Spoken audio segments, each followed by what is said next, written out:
There, Marcel Lewis was second favourite. The ball looks like it was going to run off, but it wasn't enough pace on it. And Marcel really chased a lost cause there, got the ball in and get a nice early corner. Good play from Lewis, who is a busy midfielder. Drop a yard in. Drop a yard in. Good. A whole cluster of players inside the 6-yard box. It's sent into the near post. It bounced off the knee of Timo Werner, and away it goes. Not too dissimilar then if he's playing just behind Soonsup Bell for Angerin to where we saw him on Monday and where his favoured position is. Yeah, and you and I both thought he was excellent on Monday. The amount of chances he created, he had one or two himself, hit the post, hit the near post with a great strike, which unfortunately came out. And I thought he was very impressive, especially in the first half. Slightly disappointed with his performance in the second, because it looks as though he didn't reach the heights of the first. But again, we know what this young man's capable of. Ferguson looking to hold it up for Brighton. Fernand playing it down the line, but Vale was in the way.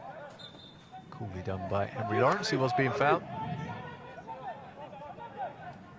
Yeah, when I saw the team sheet earlier, I wasn't quite sure who Evan Ferguson was, and at 16 he's a big boy. I'm looking at him there, and he looks a big, powerful kid, good, athletic, and certainly one who should be able to lead the line and create a few problems for our centre-backs.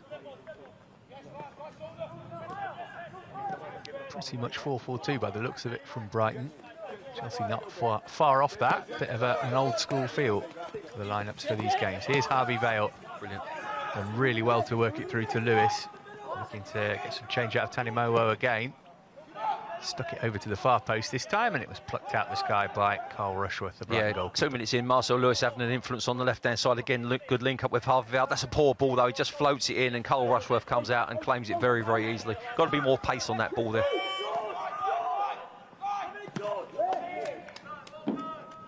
Well, even that will give Chelsea some encouragement. Brighton trying to play it out from the back and not able to do so.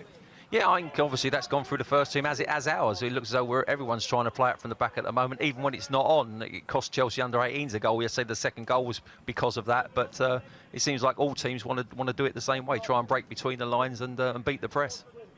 I read a stat that says you're 84% likely to retain possession if you play out from the back, and it's less than 50-50 if you bang it long. The problem is, that's 16%. That can often result in a goal again.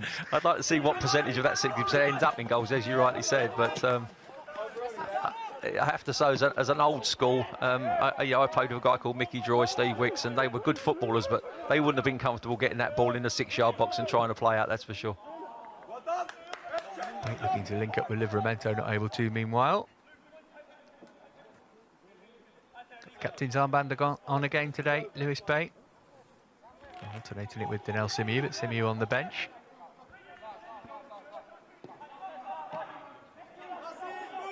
Seems that Bella applying the pressure again.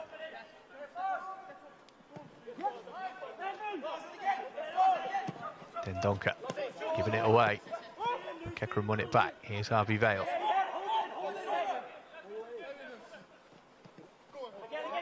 See what Lewis was trying. Came back Vale's way. He's being outnumbered 3-1.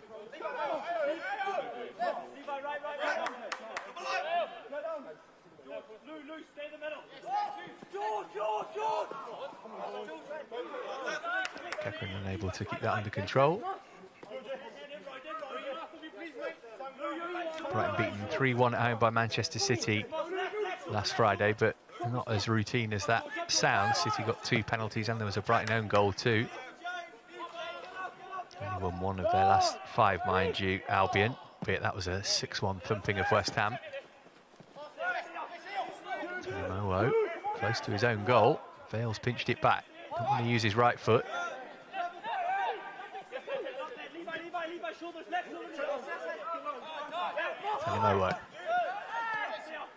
Brighton, by the way, do have Jack Wakely on loan from Leicester for their under-23 squad for the rest of the season, but he's not involved today. On loan from Leicester, on loan from Chelsea, have been at Leicester briefly.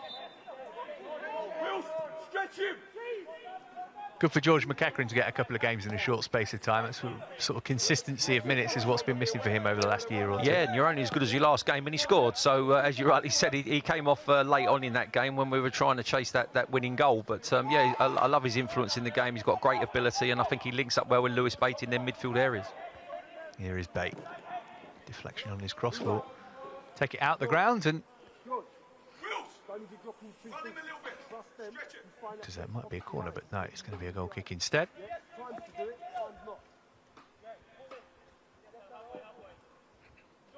And Lewis is there to try and beat that press again.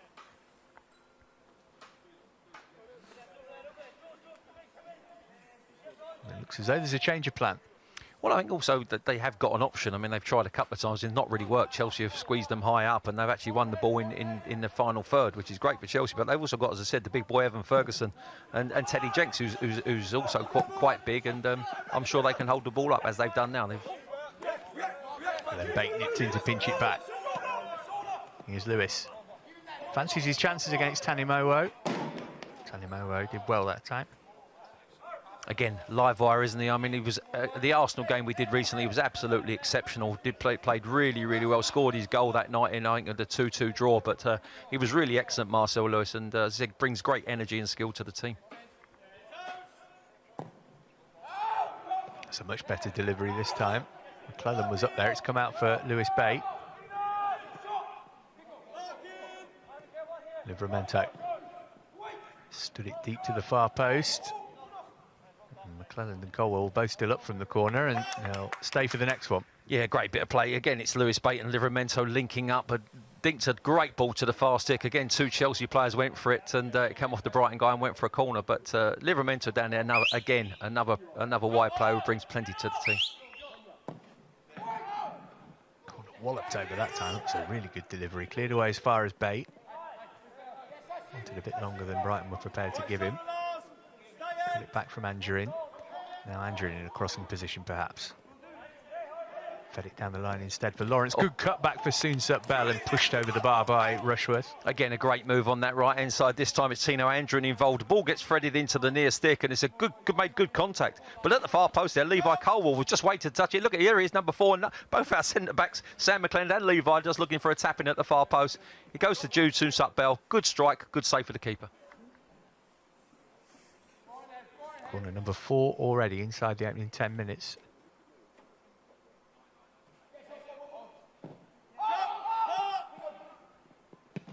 Angerin. What a shot from Henry. Lawrence goes wide. Sat up nicely for him. Maybe had a bit longer than he realised to set it. Yeah, nice training ground set piece there. Played out to Tino Angerin. It's a decent strike, but actually it's Jude Soonsup Bell and goes back. And unfortunately, we can't hit the target. But in the opening 8 minutes, it's like deja vu. It looks like Monday night all over again. The amount of chances we've created in 8 minutes and not stuck one away. It's been feast or famine of late. You think about that Man United game here just before Christmas, when it was 6-1, it could have been 10-1, it was 5-0 by half-time.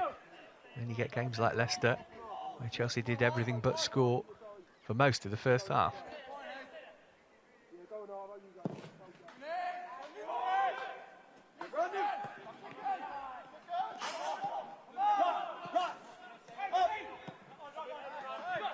Colwell. Into a good area for Lewis.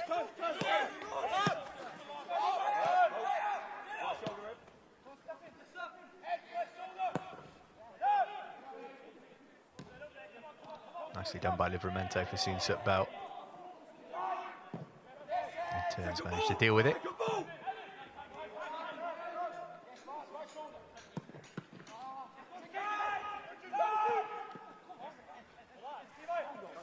Here's Ferguson. Cashman trying to get up into support, but it wasn't a good enough pass to find him. You can see the frustration there in Cashman. Danny Cashman's just about to make ground, and Levi Colwell sees the run, but the ball from Ferguson was poor.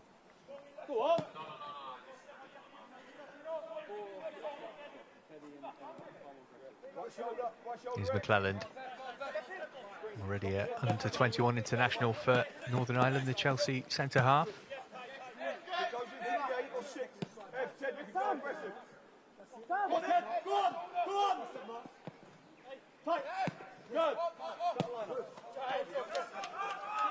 Vale. Chelsea having some joy down Brighton's right. Lewis decided not to cross it in early. Header was more up than away first time and less than convincing second time.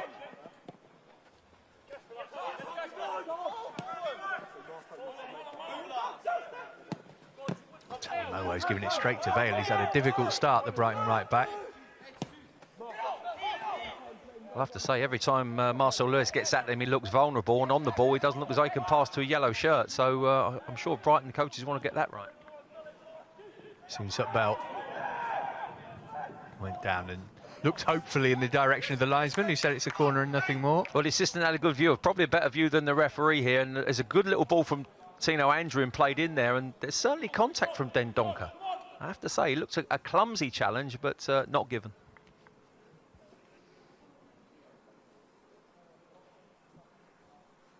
Bate just lurking on the edge of the box here.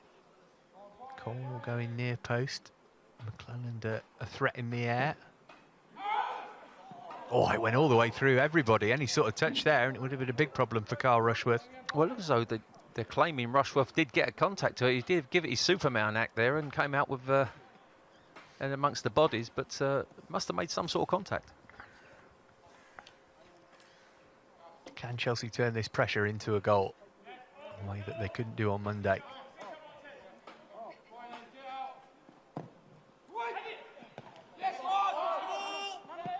Vale just couldn't quite get his touch right. Brighton might be able to break here. No foul, says the referee. Livramento was back there minding the shop, and Ziyech made a good decision to come out and deal with the problem. The one thing about having Livramento back there, even though we know he's great offensively, is that his pace will get him out of a lot of trouble. But good decision from Cole Ziege there, making his mind up early, coming out and clearing any danger.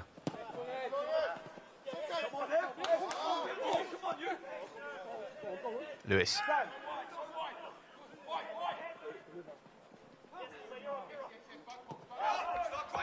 Okay, Chelsea didn't put it in early that time. Angerin trying to bludgeon his way through.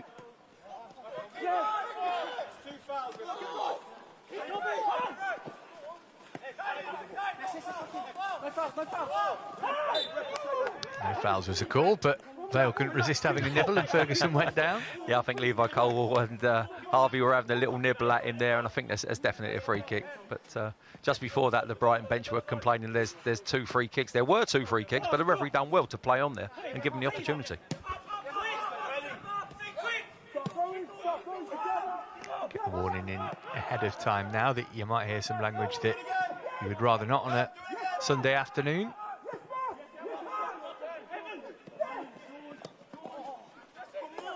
Here's Colwell. Game being played almost exclusively in Brighton's half of the field in the opening 14 minutes here.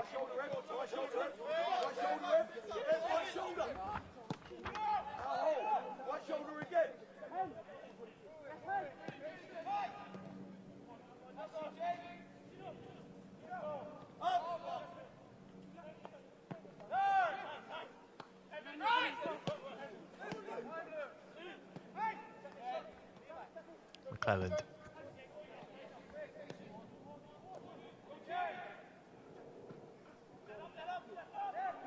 Livramento. James Furlong sticking to the task at the moment, but Livramento tried to go past him and Furlong had to concede the corner. Yeah, but he gave him half a yard and beat him by half a yard there, but it's only outstretched the leg of James Furlong which got it away for a corner. I think that's a good battle we can win down now. As I said, I'm a massive fan of this young man, Tino Livramento, and I think he's in for a tough afternoon, James Furlong.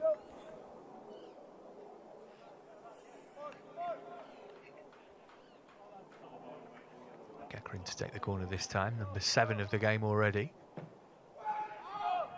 It's another good delivery as well, and here's Lawrence back post, firing it across the 6-yard box, all the way back to McEachran. It'll be yet another corner. Well, amazing. I mean, the first corner in from George actually missed everybody, and it eventually fell to Henry Lawrence, who had a touch, good first touch, volleyed it across, could have go anywhere, and unfortunately no Chelsea shirt to touch it in.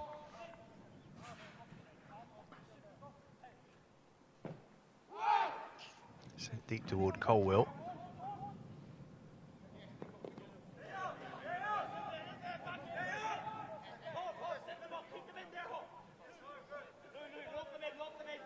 Well, we know George McEachran's dead ball ability.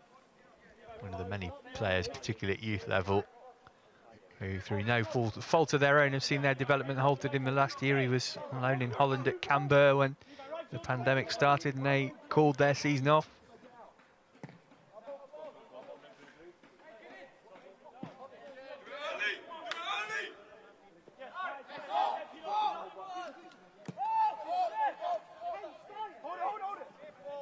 McClelland.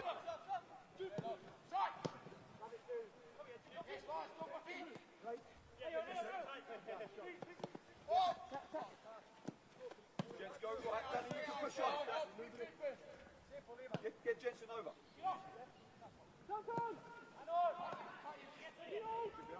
Livramento. Right in front of the referee. He didn't give him the free kick he was hoping for, but Chelsea on the ball anyway. It's unlucky. It's a good run again from Harvey Vale on this left-hand side ball, just slightly over it. Again, I think that's good refereeing. I think he acknowledged the foul, let us play on. Unfortunately, the final ball didn't suit Harvey Vale, and we give him a throw on. But that opening 10 minutes, passed the ball crisply, did very well, moved Brighton around a little bit. Just a little bit less movement in this last sort of 4 or 5 minutes, and we've just got to keep at it. Don't want to lose any confidence.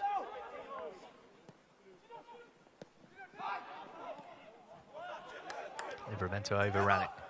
And Brighton launch a rare attack themselves. Jank's doing well to move it on, but too close to Lawrence. Bait under pressure here.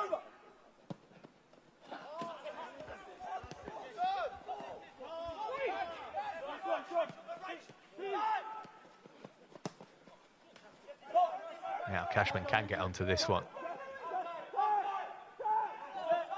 Blocking his route to the penalty area. Oh, no. Oh, it's a great ball fizzed across from Tanimowo. Well, again, 17 minutes in, it's the first chance they've had to get at Chelsea in that final third. Danny Cashman, great ball played back into Tanimowo, but what a ball that is in. Driven into the near stick, and I think it's actually good defending who puts off Evan Ferguson as he's just trying to touch it in.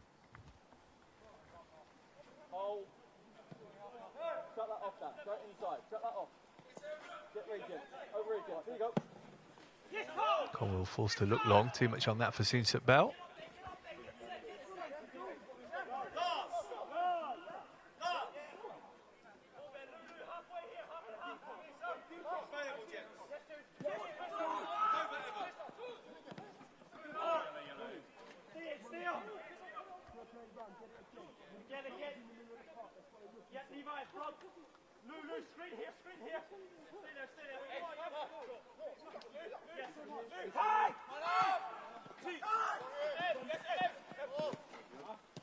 Hold up play from Ferguson.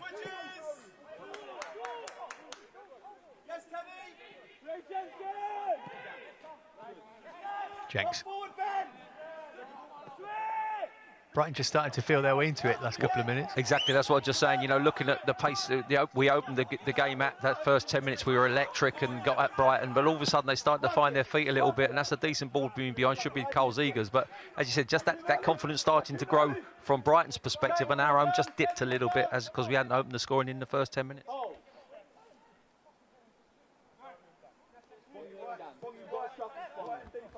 In many ways, though, Matt, that might suit us if Brighton do throw a little bit more caution to the wind. It will create more spaces for Tino Andrin to work into, Henry Lawrence to get down that right-hand side and support Livramento. So it might work in our favour.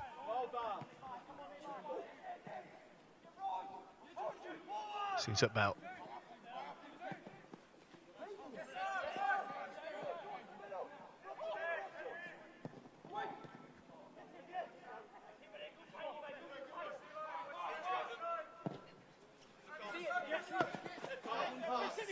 Beautifully controlled by Ferguson. Touch that was. Nice ball as I said, he looks a unit, but he's got good feet, the young man, and good vision to pick out the pass.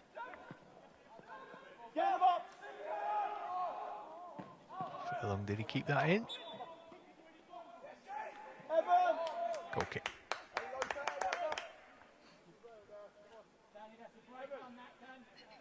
Brighton, by the way, got caretaker interim managers. Be a caretaker and interim, one or the other. Shannon Ruth and Andrew Crofts. There's Simon Rusk when these two last met, but he's taken the first team job at Stockport at the start of this year.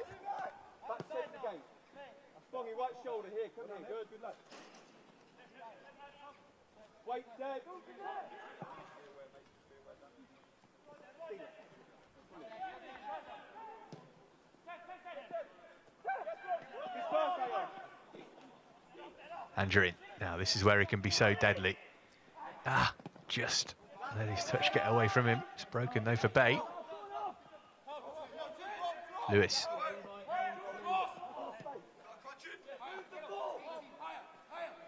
I was just to make a comment that, you know, trying to get Tino on the ball, and Jack Spong actually played him a very poor ball from Brighton's perspective, right into his path, and he obviously broke into that final area. Just that final touch let him down and just give the opportunity for Dendoncker to clear the danger.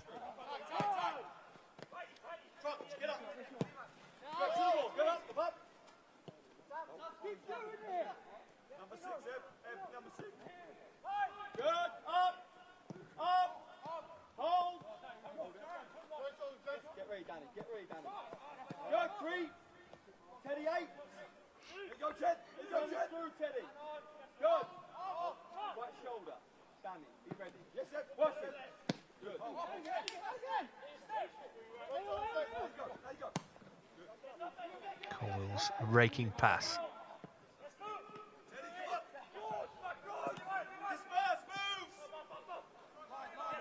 He's looking to prey on Mowo's weaknesses again, but he's done well, the right back that time.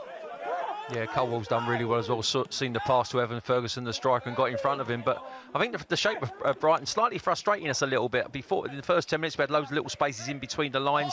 We were getting on the ball. This young man was getting on the ball, and Tino Andrin was getting on it. And now all of a sudden, we just resorted to a couple of long balls in this last 5 minutes. And as I said, we just got to move the ball a little bit quicker in their midfield areas and just try break into them areas like we are now.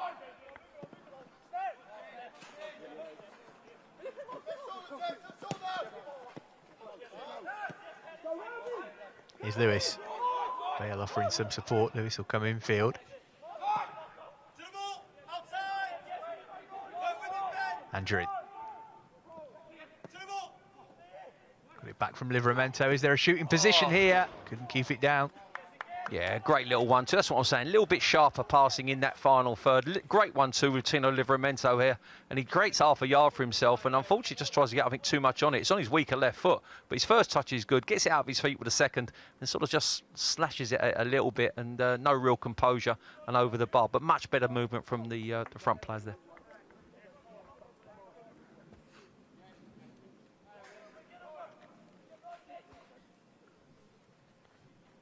Just past the midway point of the first half.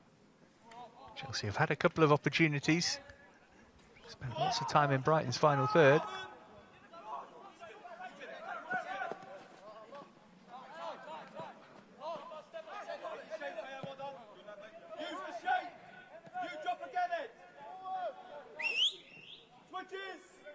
Here's Spong.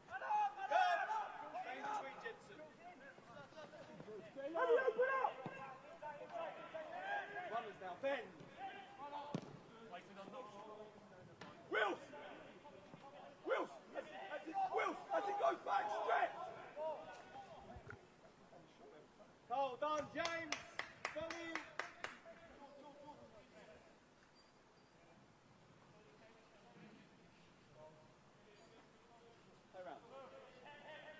By the way out. Got to take the throw in at some point. Oh my word. Probably do it better than that as well. Andrew on the march again. It's a good ball. Oh. Well, that would have been a problem entirely of Brighton's own creation there. Well, I don't know what, I think it was Leonard was seeing there with the throw on. I mean, absolutely just threw it into Tino Andrin's path there. And again, he's breaking into them areas where he's very dangerous. Picks out a really good ball here. And Tino's first touch just was set behind him and his following leg, his left leg, I thought he was, just took it too far and give the goalkeeper a chance. And again, another opportunity that goes begging. You often hear about players having too much time to think about a chance. I think that's the first time I've seen a player have too much time to think about a throw-in. Well, you can see he was looking for options, but that was not the option he wanted, throwing it straight to Tino Andrin.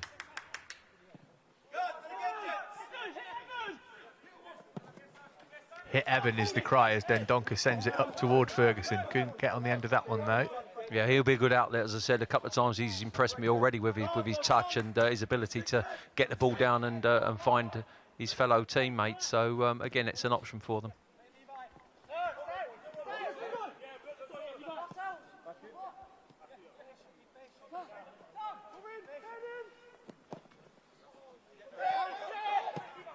Vale looking to release it early for Lewis. Didn't quite have the pace on the pass, but Vale's got in a good position to cross. Oh, and across the near post was Jude Soonsup-Bell, who got some contact. Well, again, great movement down the left-hand side, and Henry Val Harvey Vale just actually fizzes this ball into the near stick, and great run from Jude Bell. Gets a good touch on it, just can't get enough momentum on it, and the keeper makes an easy save, but that's much better. And I love to see that ball in, and I love to see that movement from a striker, getting across the near post and getting a flick on it. Unfortunately, he wasn't rewarded, but he will do as long as he keeps doing that.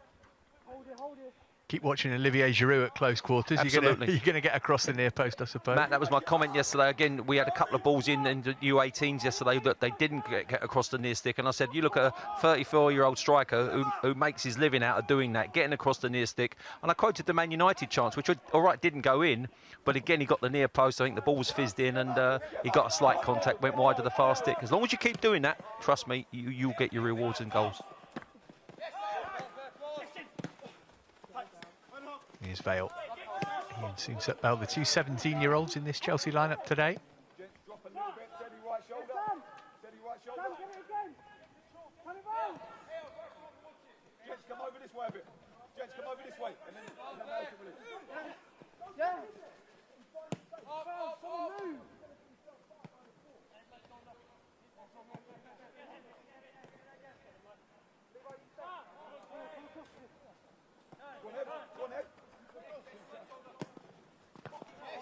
McEachran unable to get it over the head of the Brighton defender.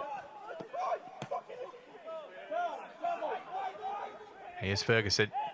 Shot back inside to make room for the shot. Good save from Ziege. He looks like a player, this Evan Ferguson. Yeah, he does at 16. He looks a handful. As I said, he's got good physicality about him, good movement, and on that occasion, good feet. I mean, he's got a great little turn inside and a good strike with his left foot there, and tested the goalkeeper. Lewis. Can he get away from Dendoncker and get the shot away? Oh. It's the side of the net rather than the back, which ripples. Was a deflection on it, though? Well, it looks as though the goalkeeper, Carl Rushford's made a save there. Again, it's a great little run from Marcel Lewis. His chase is almost a lost cause. This is the chance for Brighton. Jules McEachran actually gives the ball away, and this is a great little turn inside. And Carl Ziege has to bet he's sharpest there to get down. He hasn't had a lot to do, Carl, but this is a really good save here, low down to his right-hand side.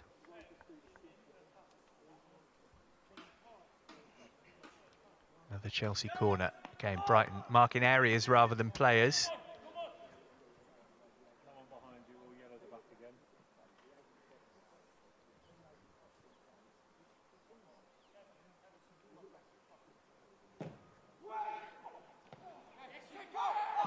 Might drop nicely for Bate to hit the volley. I'll finish. Lawrence on his left foot. Oh, just wide. I think the shot initially from Lewis Bate was going wide, but the Brighton defender got in the way. It falls against Henry Lawrence. I think that's 2 or 3 occasions he's had to get a shot on target. I think this is going wide. Yeah, it's going well wide. Falls to Henry Lawrence here. For good first touch, sort of gets it out of his feet with his second and sort of scuffs it, but can't hit the target and goes wide of that far post.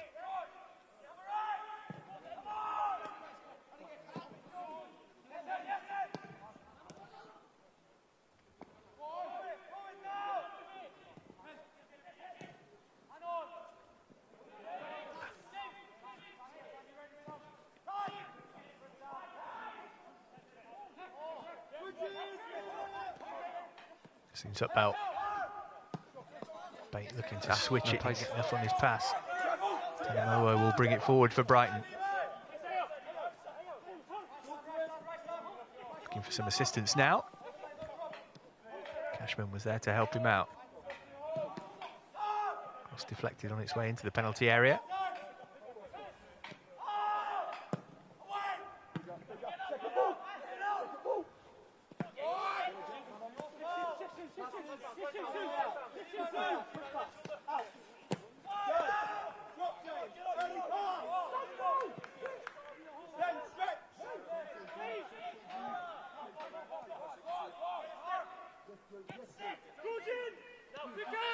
Dendoncker.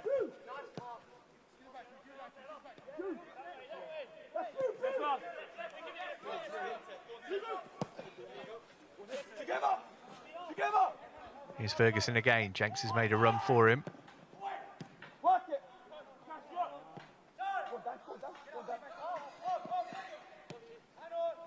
It's poor from Vale.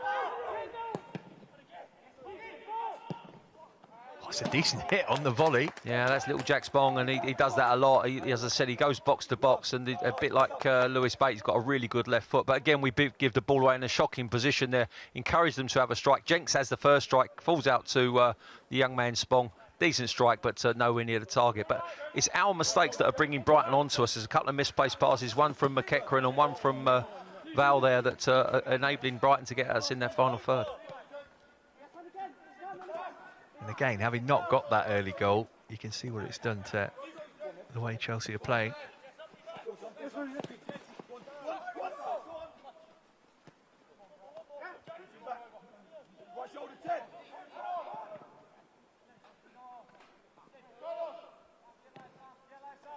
Oh dear. McClelland.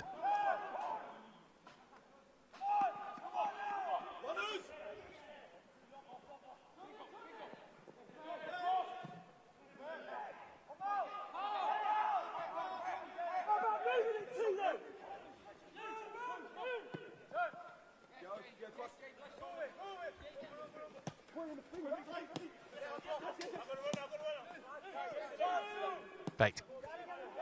Everybody back behind the ball for Brighton. Bait's got the ability to pick a pass even in a congested area.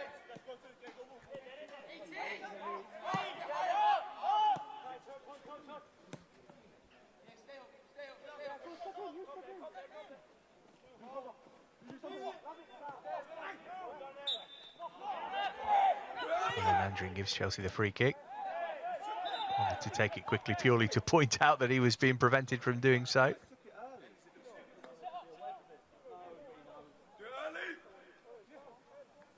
Saw a couple of them yesterday. I can't believe referees don't give them yellow cards. I mean, they're actually blocking the play. We're trying to get play moving, and he didn't get 10 yards, and he's actually stood on the ball. So, but neither time the referees give a yellow card.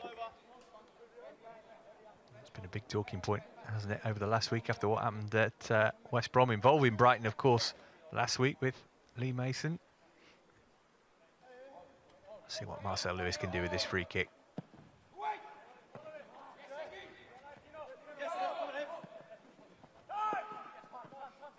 Here's Colwill. Oh, great That's ball. a lovely ball. Oh, Jude. What a shame. Soonsup Bell couldn't take it into his control. Beautiful way to pass from the centre half, Levi Colwill. And it was a great run from Jude Soonsup-Bell, and Tanioa is expecting it to go out wide, and he just gives him the eyes there and plays it inside him, and he just lack of concentration. I think he lifts his head to see where the goalkeeper is, because when he has his first touch, he wants to have a strike, doesn't control the initial pass.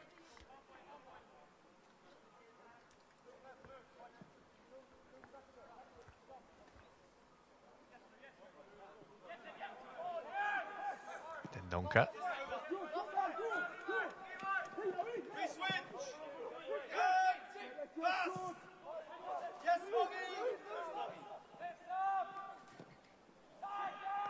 Switch again.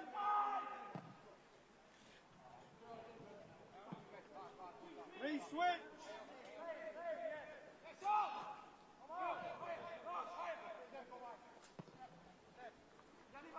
Gents across. Gents come across.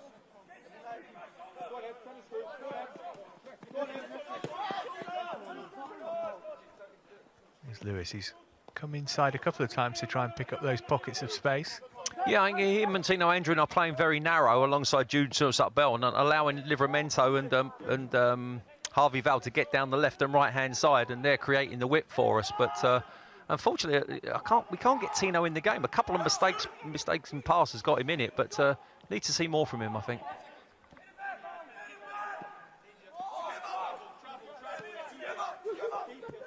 Here's Cashman for Brighton. Make the give and go with Ferguson.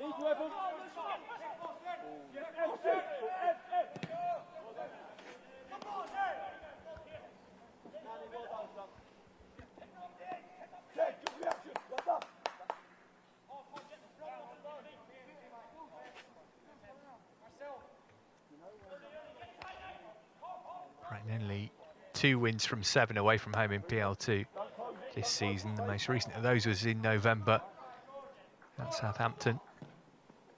Cashman sends it across, and there's Jenks looking to spin one in, but couldn't get it on target. Well, he'd be disappointed. I think he's got to put his laces through this. He tries to hit it with the outside of his right foot, and it's not really the strike for me. Again, it's Cashman gets in. It's a great little ball played to the far post.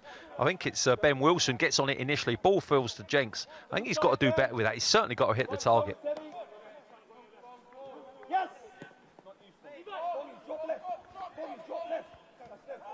inside the final 10 minutes of the first half.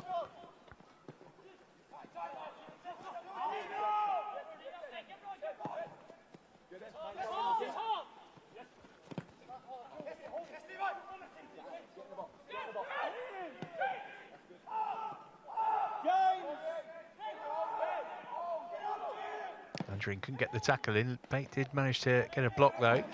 Another promising spell for the visitors. Yeah, it's Ben Wilson again comes in from that left-hand side. I think Tino's got to do a little bit better there with his challenge. He can't let him waltz around him and get it striking. Fortunately, the defender, I think Sam McClellan, comes out and blocks the shot. But I think Tino's got a first point of contact, has got to do more there.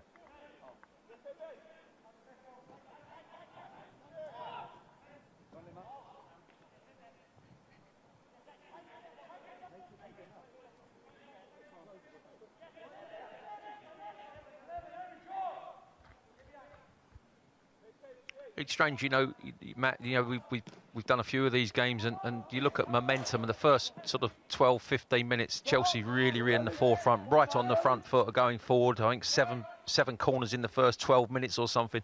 And the game's gone a little bit flat now. Brighton have come into it without really sort of doing anything fantastic, and we've allowed them with a few dodgy passes to get a bit of confidence. And we look like we're stuttering around a little bit at the moment and trying to find our feet again.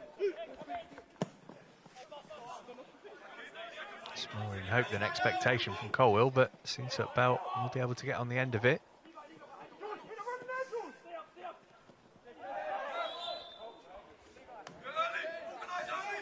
You know, we play so much attractive football.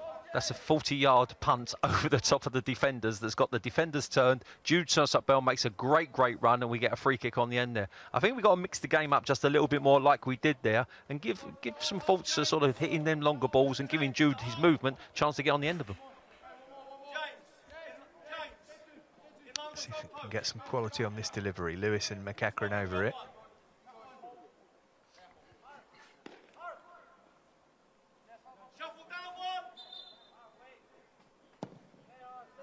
Lewis it was who sent it in, and the header goes wide and not by much from McClellan, with the goalkeeper nowhere near it.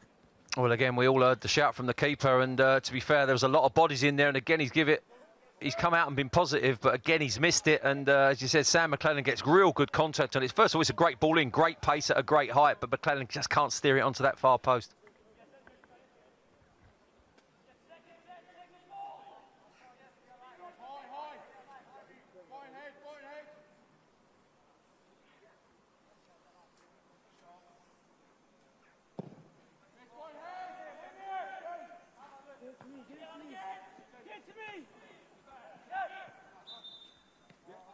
Nudge in the back from Soonsup Bell there.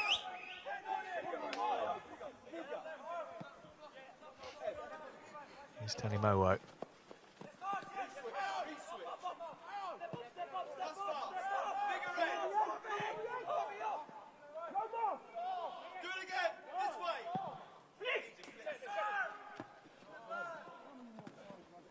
Well done, Jude Soonsup Bell.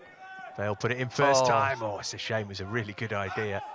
Lewis couldn't quite connect. I have to say, they're again trying to play out, and the goalkeeper trying to play that ball to the right back. But Harvey Vale does fantastic and really gets in there and was dynamic with his challenge. The ball fell to Soonsup Bell, and then it fell back out to him. You expect he just hit the near stick, but where Marcel Lewis was, and just hit the goalkeeper with the shot, with the cross. But again, good play down his left-hand side from Harvey Vale.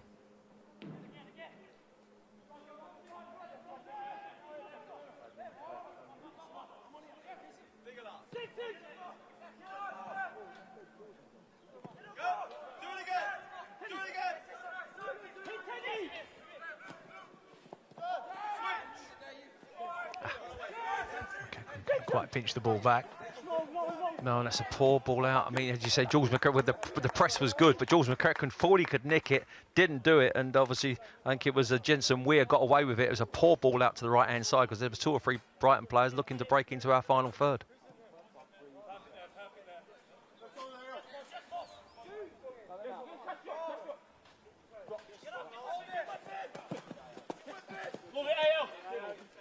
Strength from Tony Mowo, then he overran it.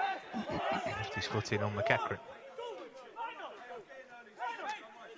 I'm not sure that's a foul, you know. I think the young right back makes an honest challenge here. I think George McKerkin wins the ball, follows through and catches him with the follow-through. You can see it again. I don't think Tanamoro does a lot wrong there, bar stand his ground, and McKerkin kicks in, but free kick all the same.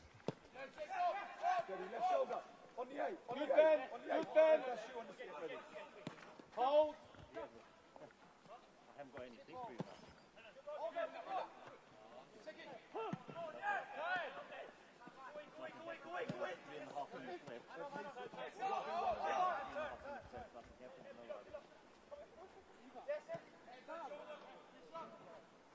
Evan, go, go. Kerr. Go on. Good. Wait. Right. Right shoulder, F this way. Let him have it. That's you. Go on, F. That's you. Ted, go on.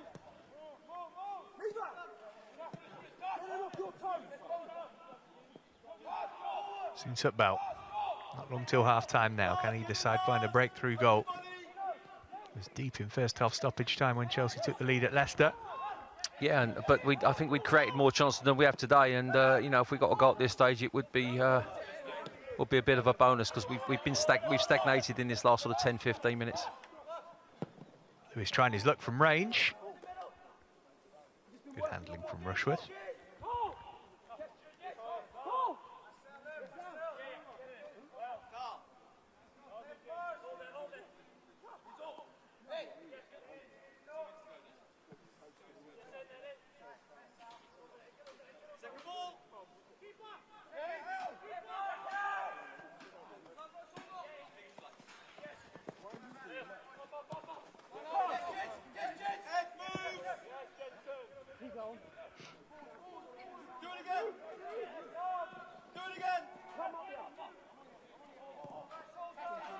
Here's Weir.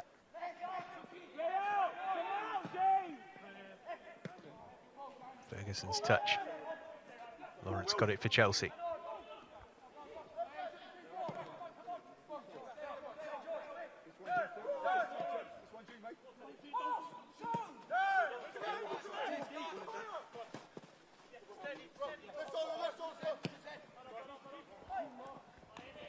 Overcooked his pass. Yeah, you can see the intention there. You see, again, good run from Livramento. Again, Harvey Val, not a lot of space to hit that ball and just overhit it and went through to the keeper. But again, probing. And as I said, I think we got to get Marcel Lewis in it a little bit more. Started very brightly for 15 minutes, was involved in everything good. And Tino Andrin, again, like he did on Monday night, first 15 minutes great, has sort of drifted out of the game a little bit. Got to get them on the ball and support June Bell.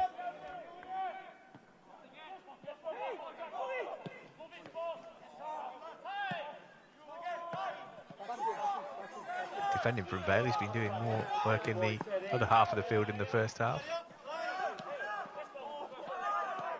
Tanimowo gave it straight to McEachran. Clever that, to take Weir out of the game. Here's Livramento. Decided not to put it in first time, and there were bodies in there in blue.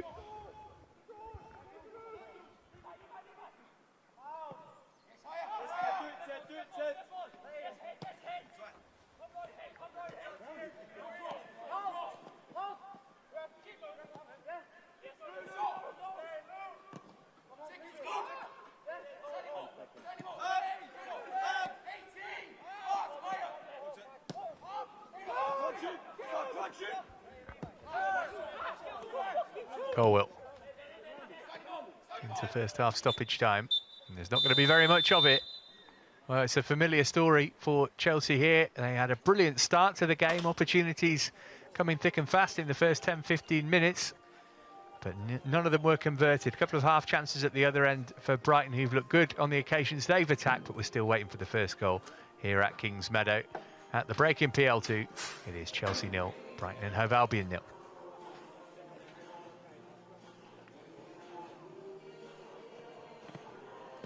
Well, no goals here so far, but Chelsea got a big game against one of their favourite opponents in terms of coming to the Bridge on Monday night. Everton, the visitors. Let's take a look back now at some of the Blues' finest strikes against the Toffees.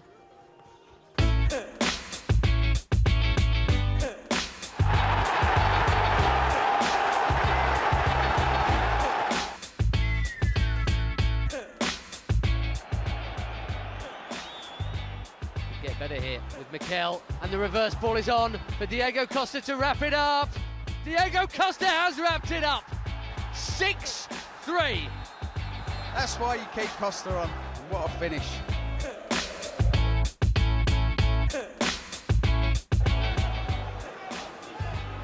Moving away from Davis, Fabregas wants it and gets it and works it back to Willian. Oh, it's gorgeous.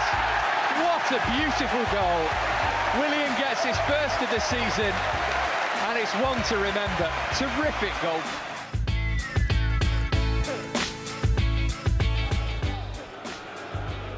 Matic goes to shoot. Pedro might. Worth a hit here from Pedro! What a strike! What a strike!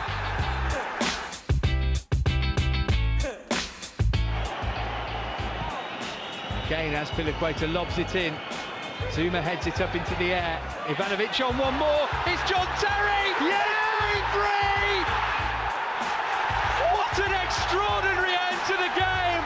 John Terry is the hero for Chelsea!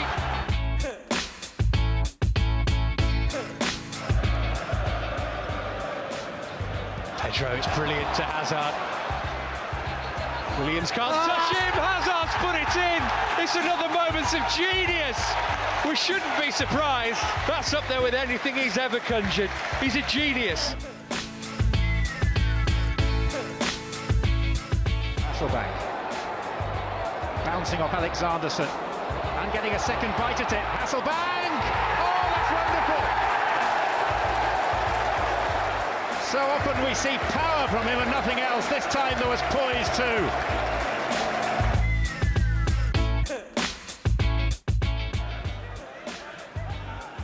Matic, worth a hit. Nemanja Matic, what a goal!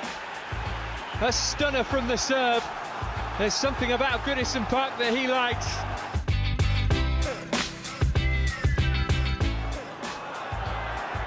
Lampard goes for goal! Oh, stunning effort from Frank Lampard!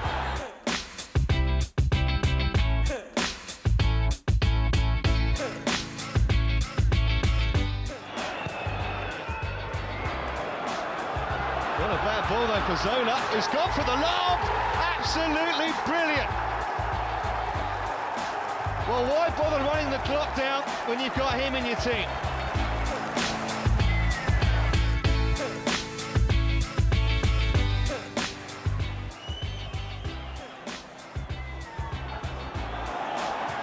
Drogba's effort! Oh, yes! Didier Drogba! And Chelsea are ahead, and it's another top draw effort from the Premiership's top goal scorer.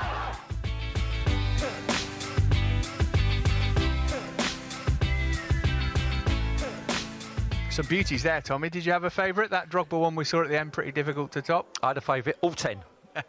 And I hope we get 10 tomorrow. But no, I have to say, from the same game, Didier Drogba strike, which you saw last, and Frank Lampard, which I think was number 3 on the list, absolutely top draw finishes. And, you know, both different. Frank's was obviously, he's out a little bit wider, pinged it to the far stick. Didier Drogba, first touch, great, volley, smashed it from 30 yards. But either way, I'll settle for 2 of them tomorrow night. Absolutely. We take a tap in here this afternoon. No goals so far. Let's have a look at the best of it. As usual, Tommy, as we're getting used to, Chelsea starting really well, creating chances, but it's just that profligacy in front of goal that's proving costly. This was the opening 30 seconds, and Marcel Lewis traced a lost cause. Harvey Vowers a strike with his weaker right foot. It's on target, but then Donker comes across and clears it, and we thought it's just a matter of time, even 30 seconds in, before we get the opening goal. Yeah, Brighton looked a little bit shaky in the early stages. Chelsea had a lot of joy, particularly down their right-hand side. This came from the other flank, Soonsup Bell going first time. Yeah, good movement again, Andrew in. Henry Lawrence involved on the right, plays it to the near post. Soonsup Bell, good contact, flicks it to the near post. Goalkeeper, good reactions. Chelsea had 9 corners in that first half. From one of them, Henry Lawrence had a swipe at goal and missed. Yeah, and again, later on, we'll see he had another opportunity that very similar to that one to hit the target, but he scuffed that as well and missed the far post like he did there, but falling to the wrong people in the box. Still the chances came. See Brighton very deep in their own box, trying to stop Chelsea from finding a route to goal. It's been largely successful too. This was Tino Angerin Yeah, again, good link-up play. This time with Tino Livramento, plays a lovely little 1-2 here, goes for the second ball. You can see a little step over, plays a dink in here. Little first touch is good, second touch gets it out of his feet, and third one just loses his balance a little bit as a strike at it and misses the target. Harvey Vale and Marcel Lewis linking up nicely at times in the first half. Yeah, and here again. Doing really well down this left-hand side. It started brightly and they continued throughout the first half. That was a great little ball from Harvey Vale, fed into the near post there. Good run from Jude Bell across the near stick there. Gets contact, not enough pace on the ball to test the goalkeeper. Brighton did have opportunities of their own, and the number 9, Evan Ferguson, has impressed us. This was his shot, which was eventually turned away by Ziga. Yeah, his movement's been good. This is a great touch, though, between his legs there. Jules McKerkin trying to get back. He fizzes the ball to the far stick. Carl Ziga does well. He hasn't had a lot to do first half. Gets down well to get it wide of that far post. That was Jenks slicing one over, trying to bend it in. Yeah, that for me is probably the best chance of the lot. I mean, for me, he just tries to be too... He bends it with the outside of his right foot. Put your laces through it. The last big chance of the half for Chelsea came from the corner from Sam McClelland. Yeah, Rushworth's been positive, but not got to the 2 crosses that he's actually come for, and McClelland gets in front of him, but said can't steer it inside that far post. OK, we've been teasing the big game against Everton for the first team tomorrow. Thomas Tuchel spoke to the press before that one. Here's what he had to say. The next situation where there are one point difference only between the teams. Everton had a very strong start into the season and had now a big win also here at Anfield, and from there kept the momentum again going. Very strong squad, very physical, full of talent, strong strikers, dangerous number 10 with James. Strong, experienced players, super strong manager at the sideline, Carlo, who knows how to keep a momentum going, how to keep the flow going. Yeah, it's like I said, it's good that these games are on, and it's good that we have a next big match, because that drives us, that gets us out of bed early, and then it's a very natural process to be at our top level again. It was clear from the first second in training what this guy is capable of doing. This is unbelievable when you see his intensity in the physical report after matches. You think that they maybe tracked 2 persons and put it into one sheet. This is unbelievable in terms of what he delivers, in terms of intensity, in terms of ball recoveries, and of devotion for a group. This is world class, highest level, and very happy that he's in our squad. It's like this, that we cannot now, like you said, he comes from injury. He will not play now all games 90 minutes before we arrive in the national break. We have to manage him. We do this together with our physical coaches, and we have to take care about him, that he arrives fit until national break, and when he comes back, this is normally the momentum where I hope that we can rely on him in every game. You've now beaten Jose Mourinho, Diego Simeone and Jurgen Klopp already in the first 10 games. Is that the best proof that you are the world-class manager that Roman Abramovich wants to take Chelsea back to the top of England and European football? I'm flattered, but thanks for the compliment, but I would just give the flowers to the players and to the club. You know, it's proven that Chelsea is an organization and a club that has everything what you need to be successful as a coach and as a football team. So now it's my job to bring out the very best of myself together with the team, because there's no other way to express myself than with team performances.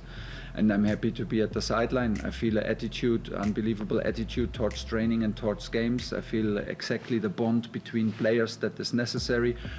In the whole world, when football is played, the teams who stand out are the teams who fight for each other, who are ready to sacrifice, who are happy for each other, who push each other from the bench, and this is exactly what I found. Monday's game will mark a year to the day that Stamford Bridge was last full with supporters. How strange has it been for you to take over a club and not have the fans in the stadium and not have that connection with them yet? Yeah, I had to get used to it, unfortunately, also from March on, when we played in Paris without spectators in Champions League, second leg against Dortmund. When we did this, we thought it's a matter of weeks. So now it's 1 year. The sport is not the same. Football is not the same, because we play it for the fans. We play it on the highest level for entertainment and for our fans and for all the supporters around the world. It gives you a certain edge. It gives you a certain energy that you cannot have in an empty stadium. Do we like it? No. Are we grateful that we can still play? Yes, absolutely. We are absolutely aware of that, but at the same time, you cannot compare. I cannot wait until our fans are back. I think it would be a pleasure if they feel the same energy that I feel on the sideline. I think we can really get the crowd going, and I cannot wait until everybody is there, because this team has everything to entertain our supporters, and hopefully as soon as possible. Yeah, so say all of us. It's going to be a busy night on Monday. Matchday Live starting at 4:50. Remember, it's a 6 o'clock kickoff for the game against Everton at Stamford Bridge. Join Joe and the gang for all the build-up and then live commentary as well. Such a huge game, isn't it, Tommy? I mean, if Chelsea win, they might feel that they can almost knock Everton out of the race for the top four. Yes, and there's some big games going on today as well. You look at the Manchester derby later on. If United get beat, if we win tomorrow, puts us closer to them. And there's a lot of sort of reasons to get the 3 points tomorrow night. And Champions League football at the end of the season, qualification for that is crucial. So I'm sure Thomas Tuchel will be very much focused on that first of all. And hoping that it stays the same way that it is at Anfield at half-time today. Liverpool 0, Fulham 1 is the score. That would do both Chelsea and Everton a big favour. What on earth has happened to Liverpool? Not that Chelsea weren't thoroughly deserving of the win there on Thursday night. Of course, it's going to be Carlo Ancelotti returning to Stamford Bridge as well on Monday too. Yeah, they're in a good vein of form as well, aren't they, Everton? You know, they're playing good, nice football. They've got some good. They got match winners with Richarlison and Calvert-Lewin and people like that. As you know, Sigurdsson can come up with a set piece every now and again. So, you know, we've got to be at our best tomorrow night. And but you know, look at them player for player without being detrimental to them. I think, you know, we're a better side. We've got better players, better individuals, and if we can get that right tomorrow night, like we did at Anfield on Thursday, as you rightly say, 3 crucial points ahead. Yeah, they haven't got a good record at Stamford Bridge. Their last Premier League win, Everton, 1994. Paul Rideout got the only goal that day. We're going to have a little look here whilst we await the start of the second half at Jude Soonsup-Bell and how he's got on in the first half. We mentioned Brian Fearbem has been out of form, so Soonsup-Bell preferred for this game. He's not shy of getting a shot off. No, he isn't, and that's a good little flick there. Again, he finds himself at the near post, gets across the near stick and makes contact. As I said, can't beat the keeper. But I like the fact he's making them runs into them areas. You've got to do that. You've got to buy the raffle ticket. And added to that, Jude's made a couple of good runs in behind. He's held the ball up quite well. He's linked play up with Tino Anjorin and Marcel Lewis, who's playing sort of narrow on the right and the left. So I think he's had a decent first half. As I said, strikers, obviously, you look at the stats, scoring goals is the key for them, and he'd like to get one on board today. But we talked about Monday night, Matt, about team talks at half-time. It was made a lot easier when George McEachran got that sort of 47th minute goal at Leicester. But Andy, I think, would say, listen, guys, don't get frustrated. You haven't made use of the ball and the opportunities that you've had in the final third, but keep doing what you're doing, and the chances will come, and the finishes will come. And I just found that after 15, 20 minutes, when we didn't get that opening goal, they sort of sat back, sank a little bit, and maybe that enthusiasm went out and that belief went out. I'm sure he's trying to instill that at half-time. I've got George Nunn and Tieno Ballo on the bench today, Chelsea, who could come on and get a goal. That's John Harley, Andy Myers' assistant, just giving a few last-minute instructions to his captain, Lewis Bay. Chelsea got 8 games of the season left after this. The next one is here against Everton. Back-to-back home games, actually, against Everton and Manchester City. Brighton, this is the first of 4 away games in a row for them. Manchester United, Blackburn and Liverpool all to come. You've got Brighton out for the second half. What's their approach going to be? They've got a little bit more adventurous as the half wore on. Well, I said from their point of view, the coach would be saying, listen, Chelsea are getting frustrated, and there's a few misplaced passes from the back. I think George McEachran and Harvey Val were guilty of that, and they got strikes from it. So, yeah, keep patient, keep your shape, keep frustrating Chelsea, and the opportunities may come. And this young man up front, Ferguson's been very impressive in the first of a set. He looks as though he's a physical boy, looks as though he's very mobile, but he's also good touch, brings people into play, and we saw a couple of strikes there he's had as well. So he's going to be a handful should we sort of lose balls in that final third. But again, looking at our squad, you know, we should be able to create chances and please God get them opening goals. Brighton have made a substitution at half-time. Can see number 15, Mark Leonard there. Mark Leonard's a midfield player. He played alongside Jack Spong in the youth team the last few years, so him and Jack Spong have got a real good understanding. In fact, they was actually quoted as being the best 2 midfield players in them sort of leagues at that age group. So I don't know. I can see him alongside Jack Spong. It looks as though maybe, just looking here, maybe Jensen Weir's come off. I can't see Jensen Weir out there just yet, but he's a good player, Mark Leonard. So Chelsea looking to get back to winning ways here, having been perfect at home in PL2 before that 3-2 loss to Liverpool a couple of weeks back.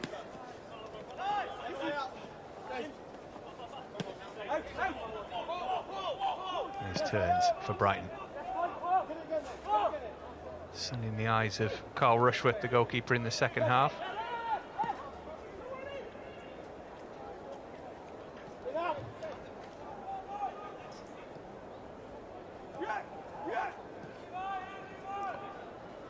Seems about.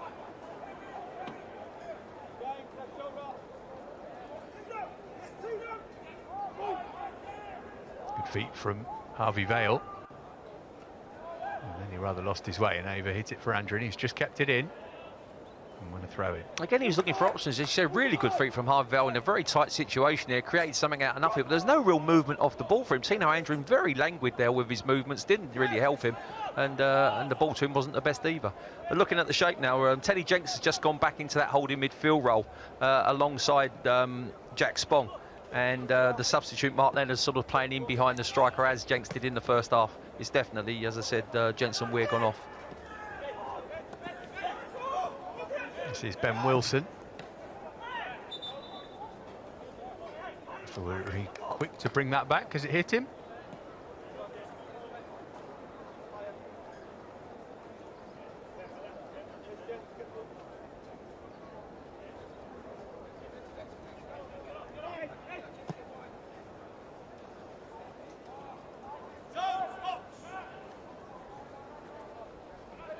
Here's Cashman.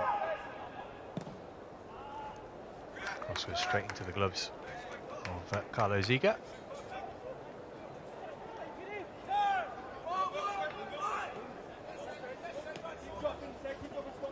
Livramento for Chelsea. The pace to get away from his man.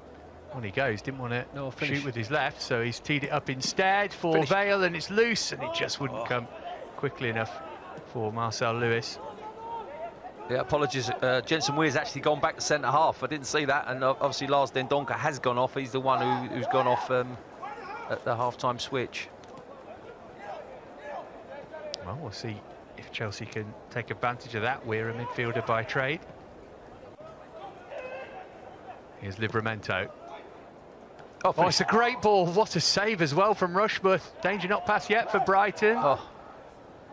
Everything but the goal. Levi Colwill, the latest player to go close, but not close enough. Again, it's a great ball from Tino Livramento, but Levi Colwill making great ground on that left-hand side there. Gets up, and the goalkeeper makes a real instinctive save here. Then it comes out to Jude Soon-Suk-Bell, just can't get enough on it, and they eventually clear the danger. A great ball from Tino there, and again, this opened the second half very brightly. Well, Lewis steered it toward goal, and it's another good save from Rushworth. He did really well there, Marcel Lewis, because it was just behind him. It just seems we can't buy a goal at the moment. Again, opening 3 minutes of this half, we created 2 chances already, 2 clear-cut chances. A great little ball here And you can see here the reaction from Marcel Lewis is really good. But I think Jack Spong gets onto it, comes out to Tino Livramento. There's the ball played in. Levo Colwill just knocks it. Keeper just gets himself in the way. Then Jude Soonsup-Bell knocks it back again to Colville. But again, the keeper does very well and gets it away from that danger area.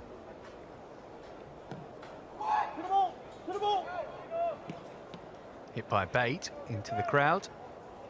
It's Chelsea's 10th corner of the game already.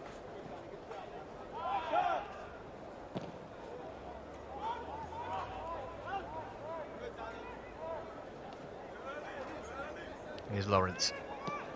Scored against Brighton last season. These two met at the Bridge. Chelsea looking for some revenge, by the way, beaten 2-0 when these two met on the South Coast earlier this season. Here's Harvey Vale. Oh.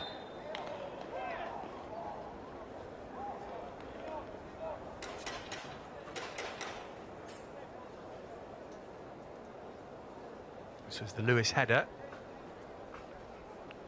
Yeah, again, it's Harvey Vale comes in from the left and he sort of scoops a ball towards Marcel Lewis, and the little man has to come back on himself and can't get enough purchase on the ball or pace to beat the goalkeeper. Sort of floats up into a good area where he makes a decent save. But interesting to see he's playing more central in this second half. Tino Andrin looks as though he's gone onto the left-hand side, and Marcel's come over onto the right-hand side. You can see they're both alongside Jude Soonsup-Bell still.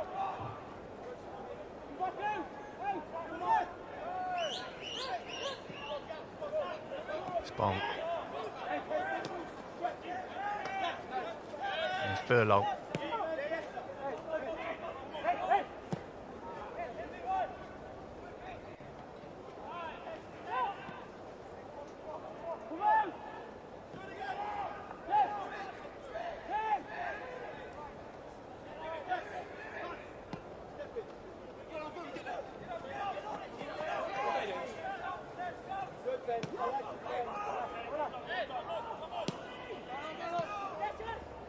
His touch has turned possession over.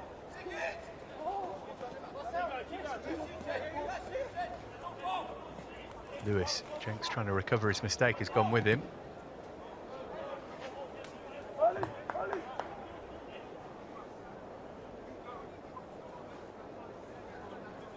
Usually close when these two meet. I mentioned Brighton won earlier in the season. They've got 2 wins apiece from the previous 4 PL2 meetings.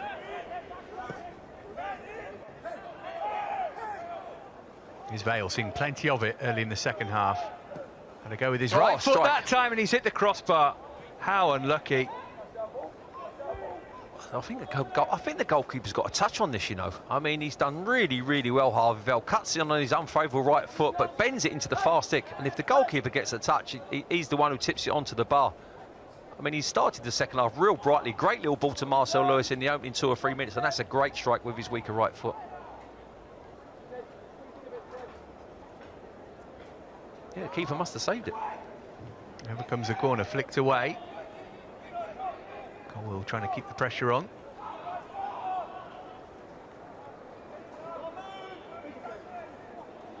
Defenders missed it, goalkeeper didn't come and help him out, and the clearance has only gone to McEachran.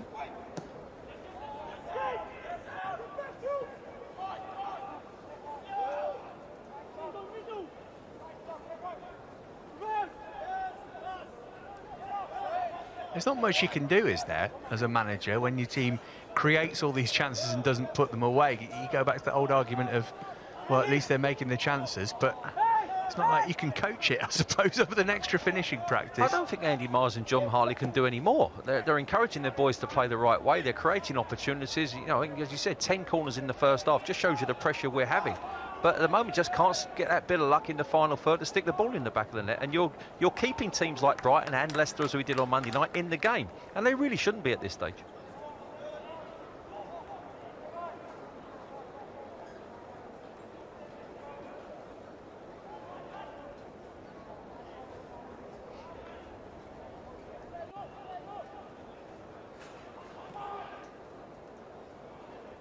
Tanimowo.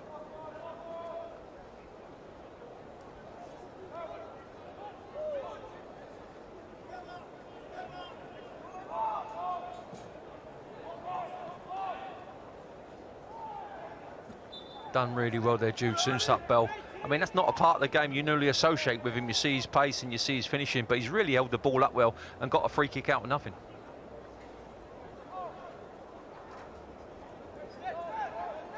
This is Jack Grealish look, is it? Chelsea's women's team in action today, and they're already a goal up against West Ham. Sam Kerr, who's been in great form in the last month or so, has got the goal there early on.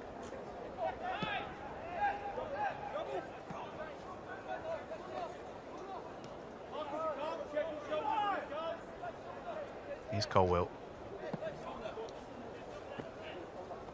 Nice switch out to Livramento. Lovely control from him. He's a great outlet, isn't he? Just keeps the width very, very well, and we've seen Lewis Bate do it on many occasions. That time was Level Colwill just ping it out to him, and we set the attack up from there. Andrew.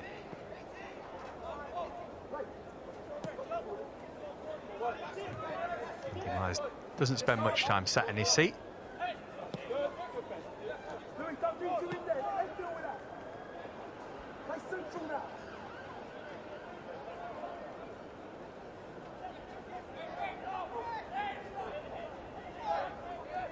Colwill encouraged to wander forward.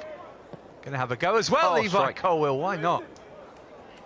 Well, the further he went forward, the lesser space there was to play them balls in behind Matt, and so he looked up, thought there was no real options here, and decided to give it a smack with his left foot. It was a real good strike and good hands from the goalkeeper, because if he drops that, Jude Soon-Sut-Bell's got a simple tap in.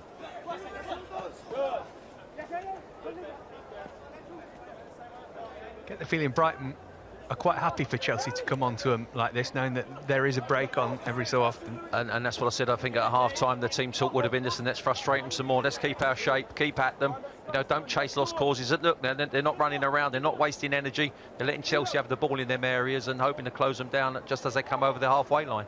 And as I said, that element of frustration may creep in, and then obviously the opportunities may come Brighton's way.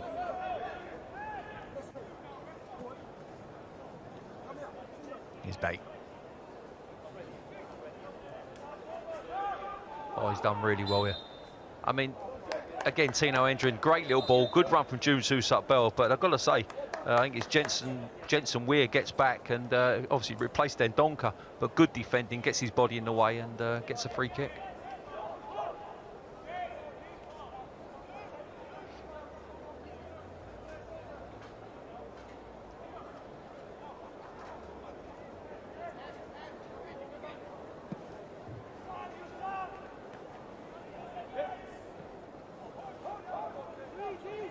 Andrew.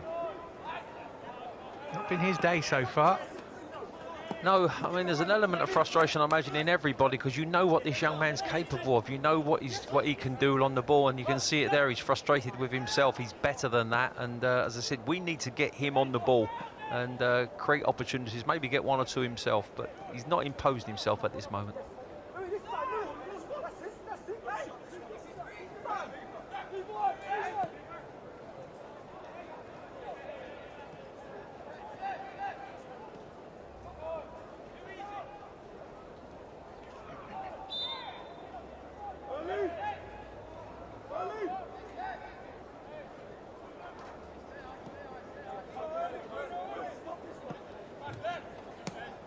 Here's Livramento.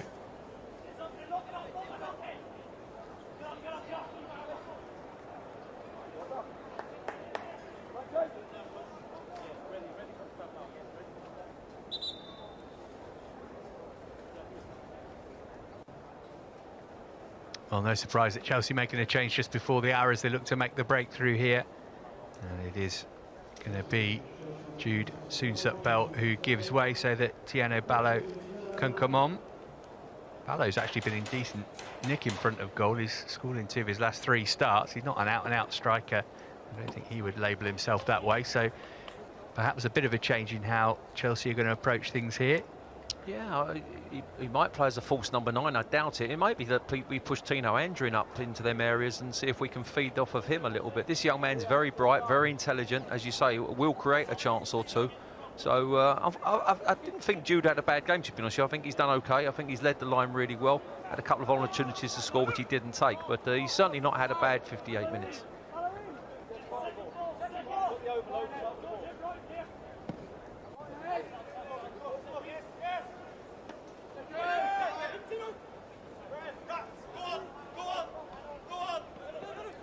Bait.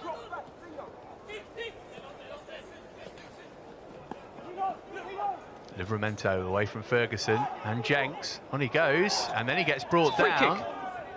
The referee's giving it the other way. No. Thinks he took a tumble. Well, I think Jenks is trying to get it back, but he's not getting back with any real desire, and I just think he clips the back of his heels here. There. I mean, he's not made contact with the ball. Livramento goes over, and that for me is a free kick all day long.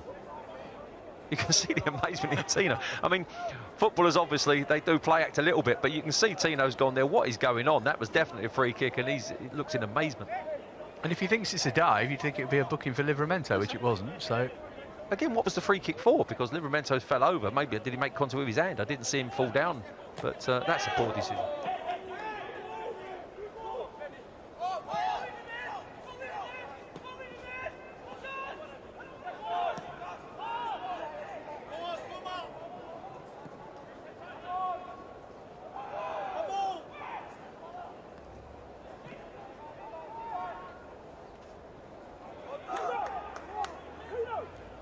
Half an hour for somebody to find a winning goal. Might only take one to win this match. I think that's the key with all these games. I mean, obviously Brighton have come to frustrate, and once you do get that opening goal, then they've got to come out of their game plan and try and chase the game a little bit, which should then create more chances for Chelsea. But at the moment, that first goal's proving elusive.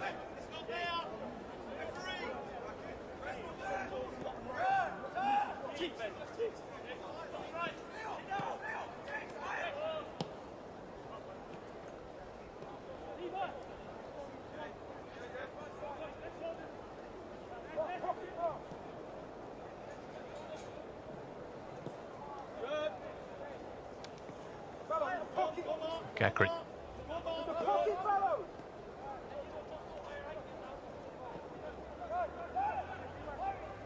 Here's Ballo.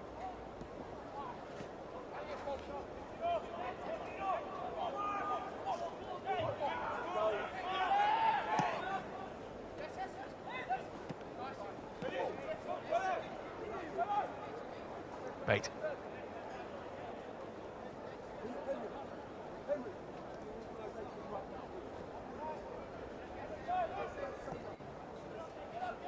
Into the channel for Angerin. We're just as strong. It's good defending, although the clearance is not a good one. Straight to Bait. Now Livramento looking for room for a shot. Oh, he's in the bar, and the rebound wouldn't come out for Ballo.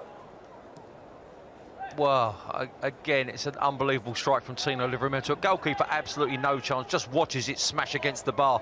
Absolutely no chance of getting near it. Gets it out of his feet. One touch, looks up. Fantastic strike, fantastic technique. Again, I keep talking about rewards. We're just not getting them today. And 62 minutes in, there must be an element of frustration with the boys in blue. Hit the crossbar twice in the second half now. Backed off and let him have a go. Technique, everything was correct. Power, and again, just smacks against the bar and comes out. Might have another go here. Pass was just behind Tino Ballo. Did well to hold on to it. Moved on then by Bate. Here's Vale. Showed too much of it to Tanimowo. He's crossed halfway. Oh, dear. This is our chance. Move the ball quickly. Angerin. Lewis making his way into the centre. McEachran edge of the box. This is he.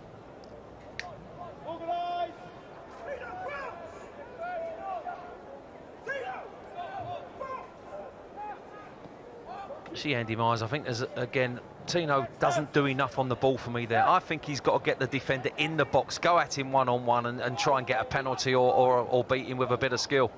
And doesn't do either. Passes to George McEachran, and the momentum of the move had gone.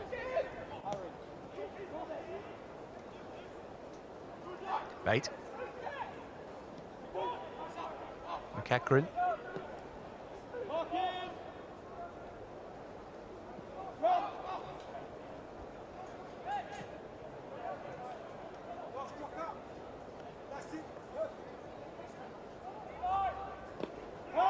It's a crunching challenge. It was Ballo going for the ball. Yeah, I think that probably sounds a lot worse than it was. There was definitely contact between the two boots, and I think that's Jack Spong down there.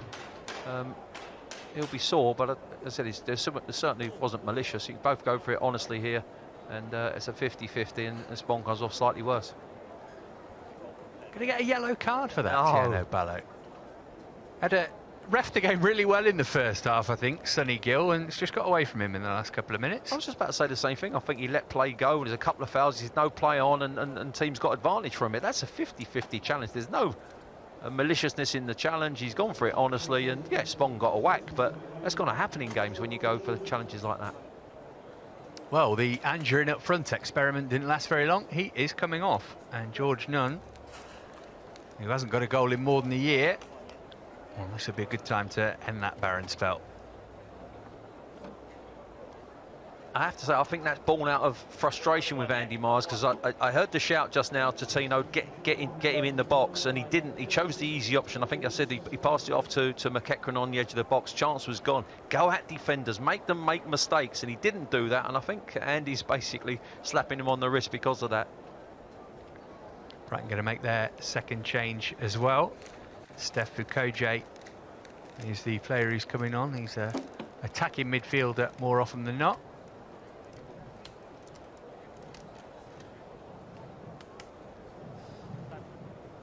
Yeah, he plays up front. This boy can play off the striker, can play in 2 or 3 positions. I've seen him play quite a lot, and again, he's not bad. I'm slightly surprised. I think they took the young striker Ferguson off, have they? Yeah, they took Ferguson off, which surprises me, because I thought he had a decent game and was creating a few problems with his movement, but he has been quiet in his second half, though. So both sides just the one change left each.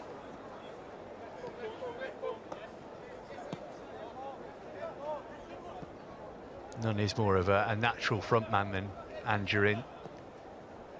As I mentioned, he struggled for goals of late.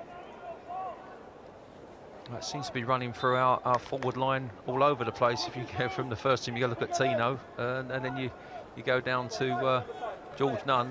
There's not many hitting the back of the net at the moment. This team would love a Dom Solanke or a Tammy Abraham.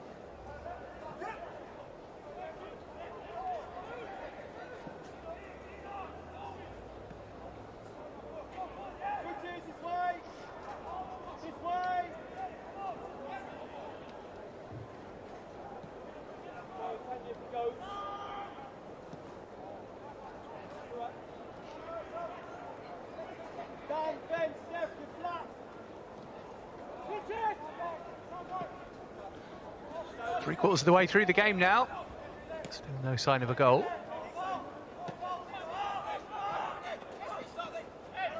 His turns, which is what he did. It's a lazy ball. Oh, yeah. Got away with that head turns there. It was a poor ball into the other centre-half who rescued him there. Oh, that's a great cross into the middle from Furlong, though. Totally took out the Chelsea defence. Danny Cashman was the player coming onto it who feels like he should have done better. Yeah, it's a good ball from Furlong, first time here, and Cashman comes in and he's just stretching for it. He's only a little man, and I think with longer legs there, he would have made better contact, but it was a good ball in from Furlong from this left-hand side. It just shows you 67 minutes we've kept them in this game, and now they think they can maybe go and win it.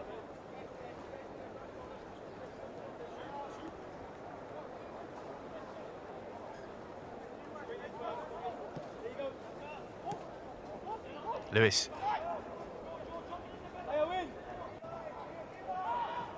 Bale. I was in the middle, but it'll be yet another corner. Again, Marcel Lewis, really good choice of pass there. Played it at the right time. Harvey Val made a great run. Again, he's just trying to fight it into a blue shirt, but numbers of yellow shirts got back and cleared the danger. Getting bait lurking on the edge of the penalty area here. Marcel Lewis to take.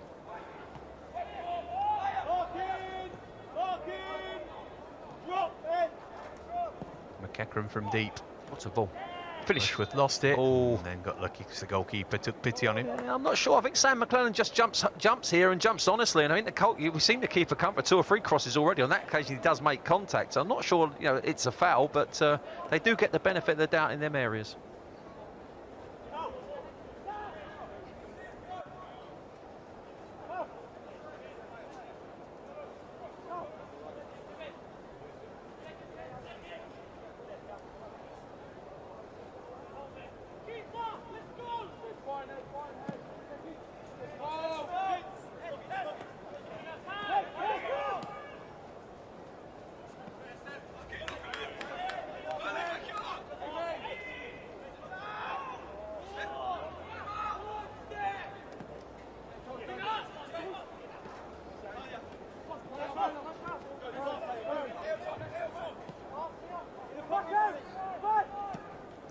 Moving it forward, not a good pass though.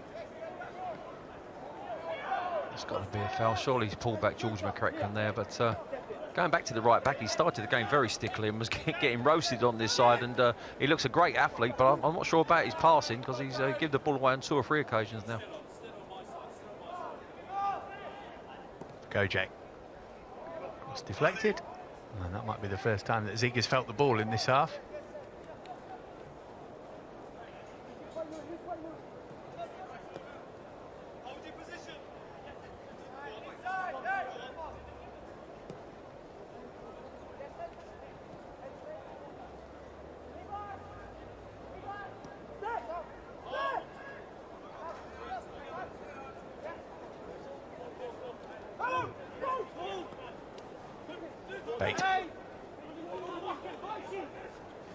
Nunn brought it down on his chest. Livramento took over.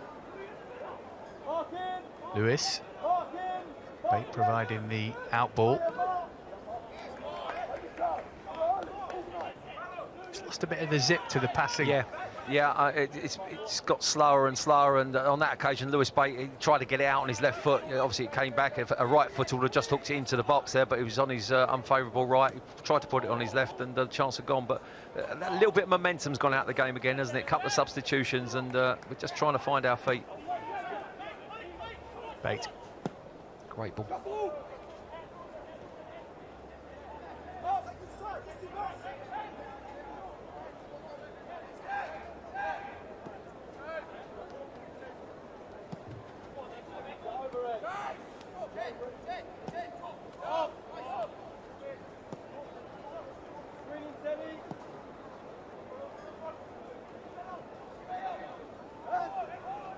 Here's McEachran. Oh, space opening up for him. Into Nunn.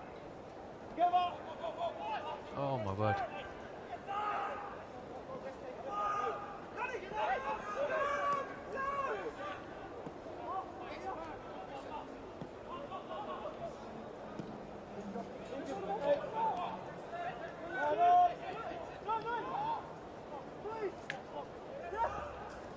Things like that, we've squeezed really well, we've pressed high. It's a poor ball out. Marcel Lewis has an opportunity. If his first touch is good, we've got 2 people in the box there, unmarked, and his first touch it's the poorest it's been all game, and he's had a very bright game, Marcel Lewis. Gives the ball away, and they end up with a free kick on the halfway line.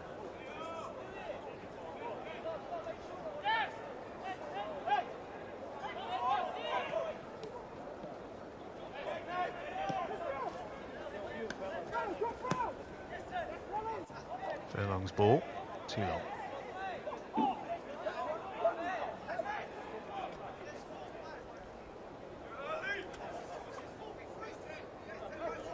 Just feel like 1 goal would make all the difference, not just for this game, but for the next run of games maybe. Now, if Chelsea can eke out a win somehow, it's more difficult to believe in what you're doing when it's not producing the results. Absolutely, and we saw that after 15 minutes. They didn't get that opening goal, and they've sort of dropped the tempo a little bit, dropped that enthusiasm and maybe that belief. And I think the same here. Started the second half real brightly, 2 real good opportunities, and now it looks as though we're not zipping the ball around as well as we were. And to be fair to Brighton, they've kept their shape real good. The substitutes have come on.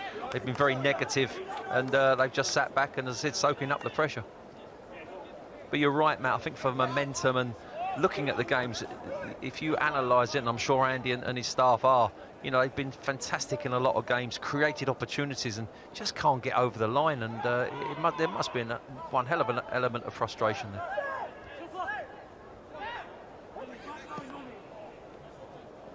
Touch. Ballo, can he get on the end of his own touch? He's still got it. He's got lots of options too. One of them's Vale. Again, it's the final action that's not working for Chelsea. Time starting to tick by.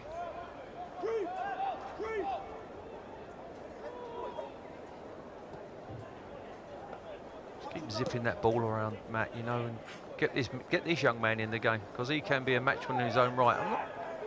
Again, Tino's looking around, the assistant's not giving the decision he wanted him to give, which is a free kick.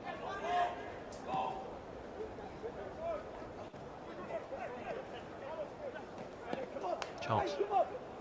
Bait. Ballo a bit close for the pass. Bale again offering the width.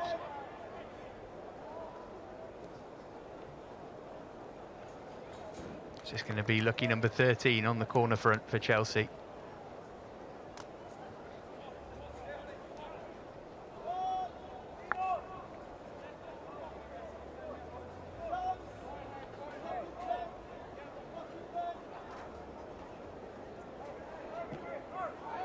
Lewis sent it over, Cole attacked it, keeper came and then changed his mind. Oh. I think there's it's Colville at the far post. I think there's a bit of a head injury here, and with the current protocol, obviously with concussion, etc., the referee has to stop the game.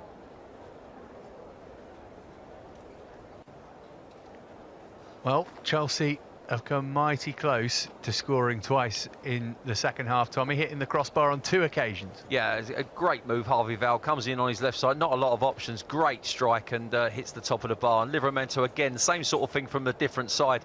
First touch is good, second touch gets it out of his feet, great technique, and again, it's a great strike. Keeper absolutely no chance, smacks on the bar and comes out.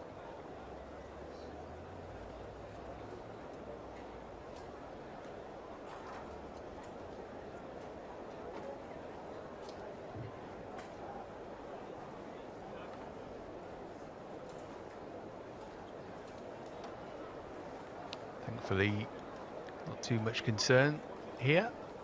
No, I think that's Leonard, isn't it, the left back? I think he went up and challenged the Colwell at the far post.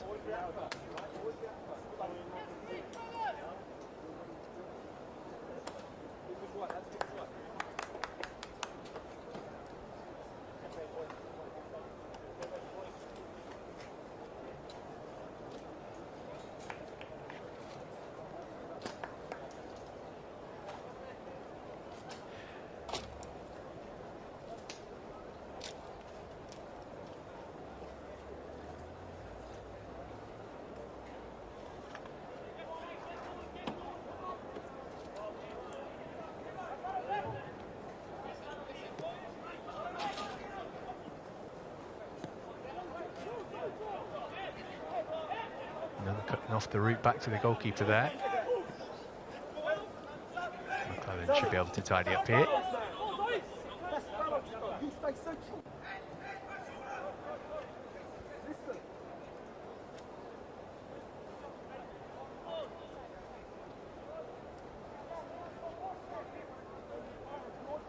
Looking at that alone, there are 2 playmakers, Bate and McEachran, very, very deep in the pitch there. And to be fair, they're cutting off the angles, the strikers, and making it very difficult to the 2 centre-backs who are looking for them to find them. And, you know, whilst there's an element of massive frustration with Chelsea, got to give Brighton some credit. I mean, they're fighting for their lives. They're in a relegation battle in this division, and they stuck out their task today.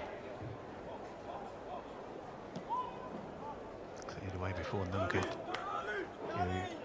anything in terms of winning it back, but it will be a Chelsea throw.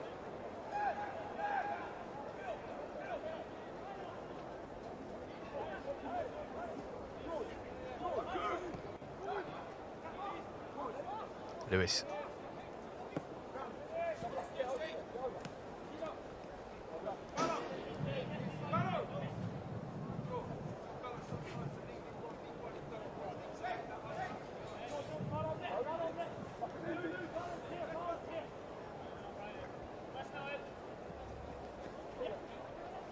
Nicely done from Lawrence.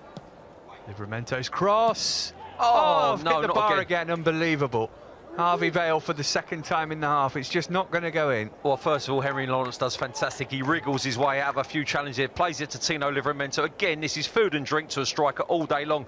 George Nunn really should be in that 6-yard box feeding off of that. But Harvey Vale comes in at the far stick, makes really good contact again with his right foot. And again, it smacks off the top of the bar and goes out.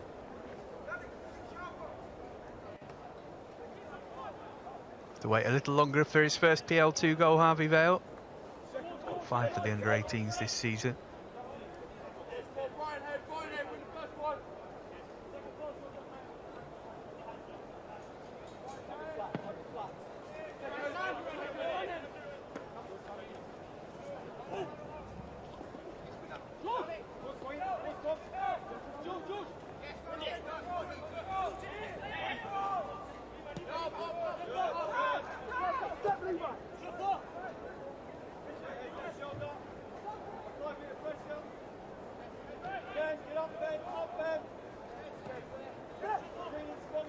McClelland. Heading toward the final 10 minutes at Kings Meadow. Chelsea have hit the bar 3 times in the second half. Brighton have barely crossed halfway in the last 20 minutes. And it'd just be typical football if they pinch something. Here's Leonard.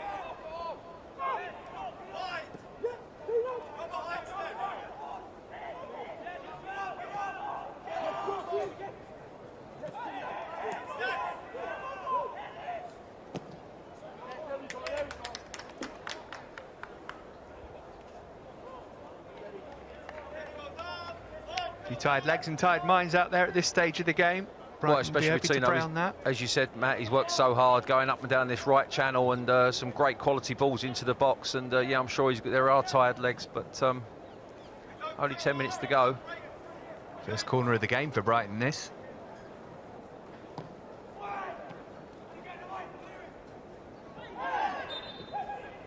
Results in a Chelsea free kick.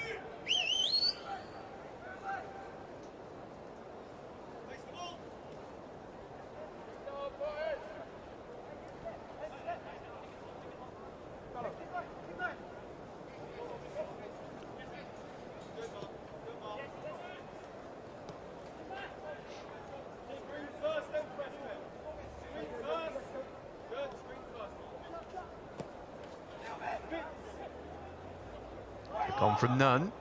Here's Ballo. Bounced up off his arm, I think. Well, it looks as though he came off Thierry Ballo's arm there as he's been flicked through from George Nunn, and there was no real appeal. And Jensen Weir eventually got the ball clear and another set piece. Okay, Brighton going zonal with their marking.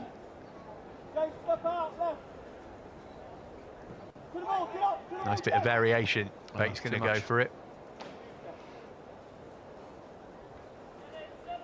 Yeah, he'd be disappointed, Lewis. He knows he's better than that. Just tried to get too much pace on it and floated harmlessly wide of that far stick.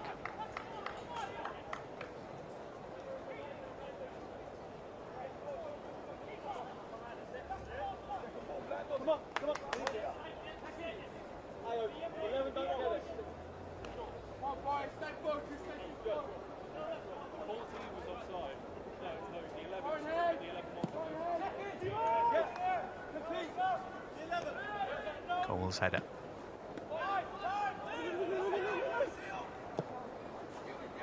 Bate, that's a good ball. None let it run.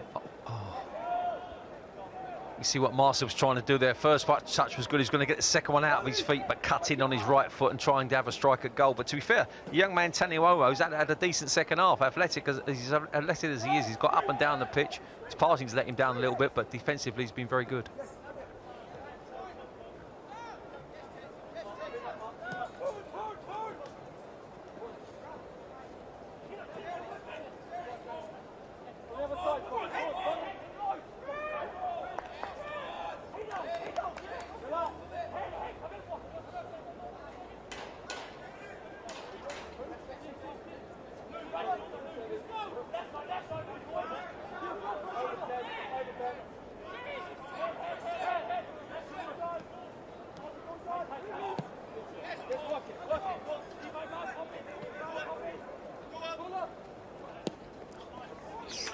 Ziga out of play. I don't even think Carlo needs to be there, Carlo Ziga. I just think he's come out and, you know, I think it was McClelland who had the situation in hand there, and we give a throw on away. Good feet.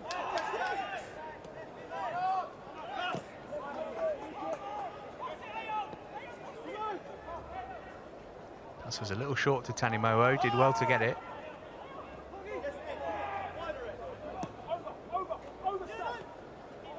Furlong. I'm thinking maybe there are 3 points rather than just one here for them. Oh, and there was a real opportunity there for Cashman. Wasn't expecting it to come his way and wasn't ready. This is cross. Oh, his head. Tanimowo and Lewis colliding. Brighton free kick. Tanimowo, Marcel Lewis just tried to flick it over Tanimowo's head, and he's got there in front of him, and with a second challenge just caught him there. But you're right, that ball in the box, I mean, there was a Chelsea head that actually flicked it through to the Brighton forward at the far stick there, and you just fear the worst.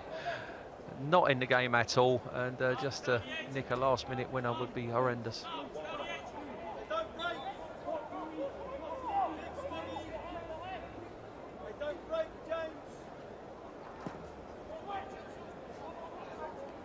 It's a good ball around the back post, wasn't a great header from the Kojay though.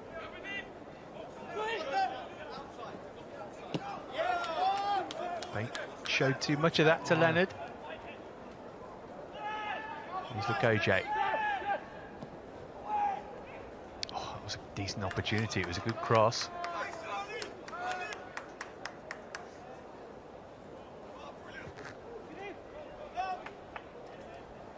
I think he's got to do better there, Wilson. Do you not think? I mean, there was plenty of pace on the ball, and he tries to get too much momentum. A little flick at that, and I think that could end up at the far stick. But again, good play. Mark Leonard nicking the ball in a dangerous area for against Chelsea there, and created that opportunity.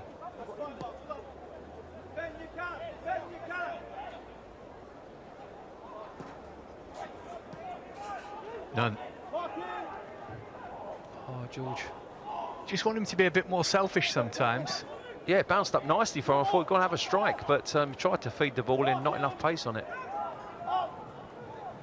Here's Lewis. Any goal now is the winner, surely. Vale.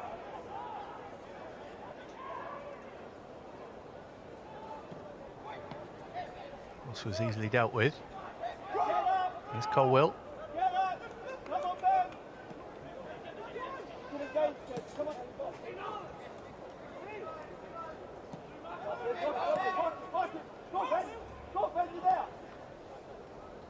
Livramento.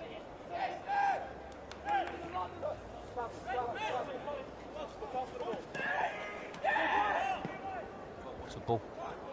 Oh, Harvey Val, fantastic play. I mean, Mark Leonard there just tries to pick out the run, and he gets back really quick there, Harvey Val. Caught the eye because he's hit the bar twice in the second half, but he has had an excellent game on that left-hand side for Chelsea.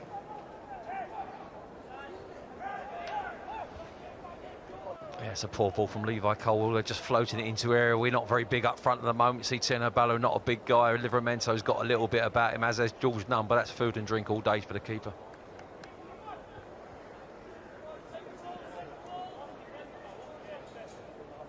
Rushworth in no hurry.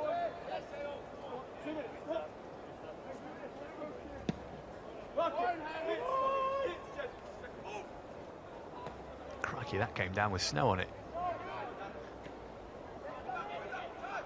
One more chance for Chelsea to win it, maybe. We'll have a decent chunk of stoppage time. Didn't get any in the first half, but we've had those head injuries and a raft of substitutions. You'd expect 3 minutes, maybe.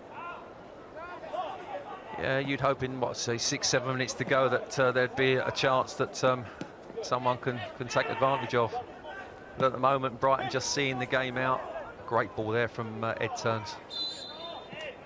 He started his run too early, though. That's what he does, Mark Leonard. He loves to break from midfield areas, and as I said, he's a good athlete, the kid, and decent on the ball.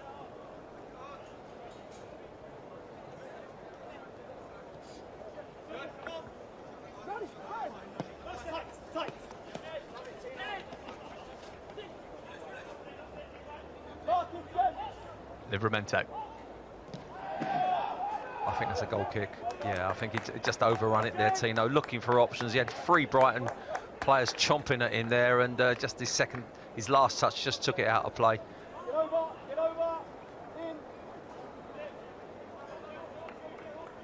Yes, I am in.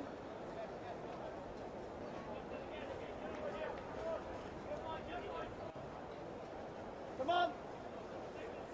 Got to have the second ball. Make it hard, Mark. Go on, fire it. In, AO, that 11 good. Got me second ball, Chris.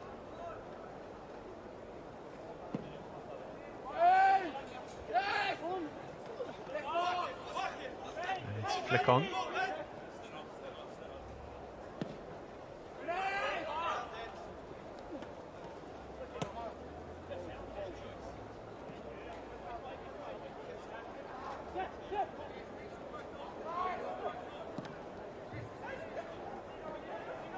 Livramento will try and prevent the corner. He did that. Bate got it away, but not to safety. Break. Ballo, fresh legs.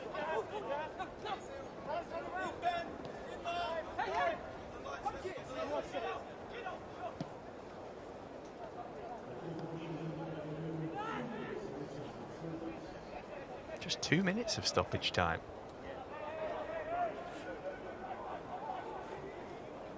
Oh, it was 3 apparently, so still time hopefully for Chelsea to create one more chance, but you just feel they could play all day and all night, and if you're hitting the crossbar 3 times in one half, it's probably not going to be your day. I felt that probably 15 minutes in, and I think they felt that as well. It's got to be another one of them days that we experienced on Monday night, and as I said, Brighton have been dogged. They've kept their shape well, and give them an element of credit, but Chelsea again, far the better side, created far the better opportunities, and just not got the rub of the green today, and that will be a frustration for Andy and his staff. Here's Cashman.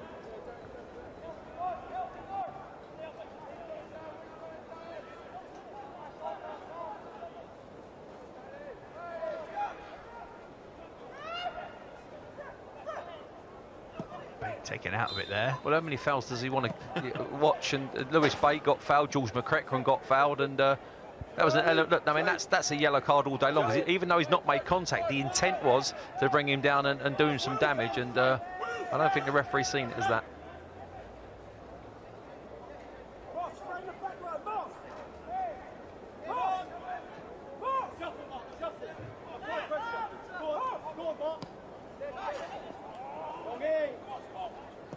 None. They were just about favourite to get to this.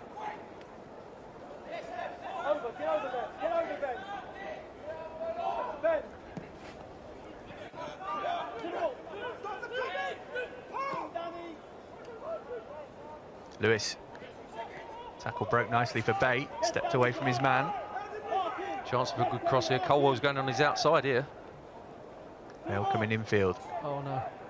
Should have done better. It's a foot Now race. then, 1v1. McClellan's got to do well here. Yeah, he's got to hold him pace. up. Got to keep him in them areas. Wilson now looking for help. And they've brought it out the sky beautifully. Cashman couldn't get a shot away. Now Chelsea looking to break. Last 30 seconds. Switch it.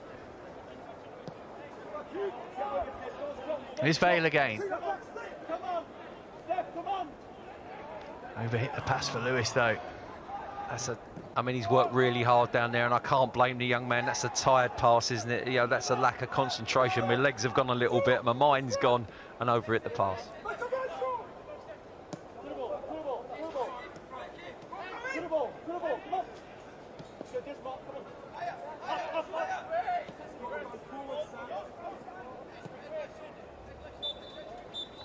Frustration, the word of the day, the word of the week for the Chelsea under-23s. Again, they create chances by the bucket load, but again, they are unable to take one. Hit the woodwork 3 times in the second half alone, but couldn't get one past Carl Rushworth in the Brighton and Hove Albion goal. So it's a point apiece here. Final score at Kingsmeadow, Chelsea 0, Brighton and Hove Albion 0.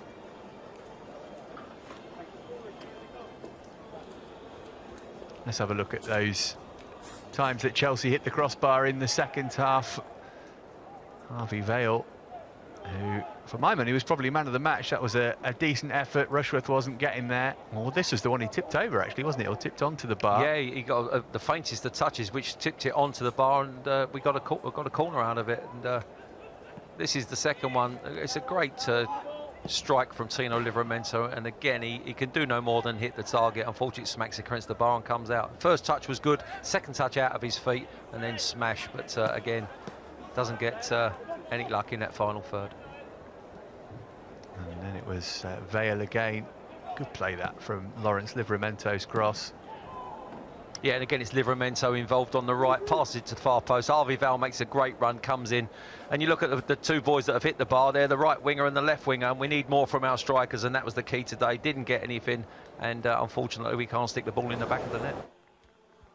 Plenty coming up this next week on the Fifth Stand in Chelsea's social platforms. Join Joe Flemons and the team from 4:50 tomorrow, building up to kick-off at 6 o'clock. We'll have live commentary of that too, Chelsea versus Everton in the Premier League. And then it's Chelsea versus Everton again, albeit in PL2 this time.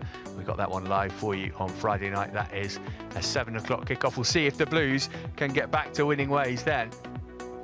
That's just about it for today, though, from Tommy Langley and myself, Matt Davis-Adams. Many thanks for your company. We'll see you again soon.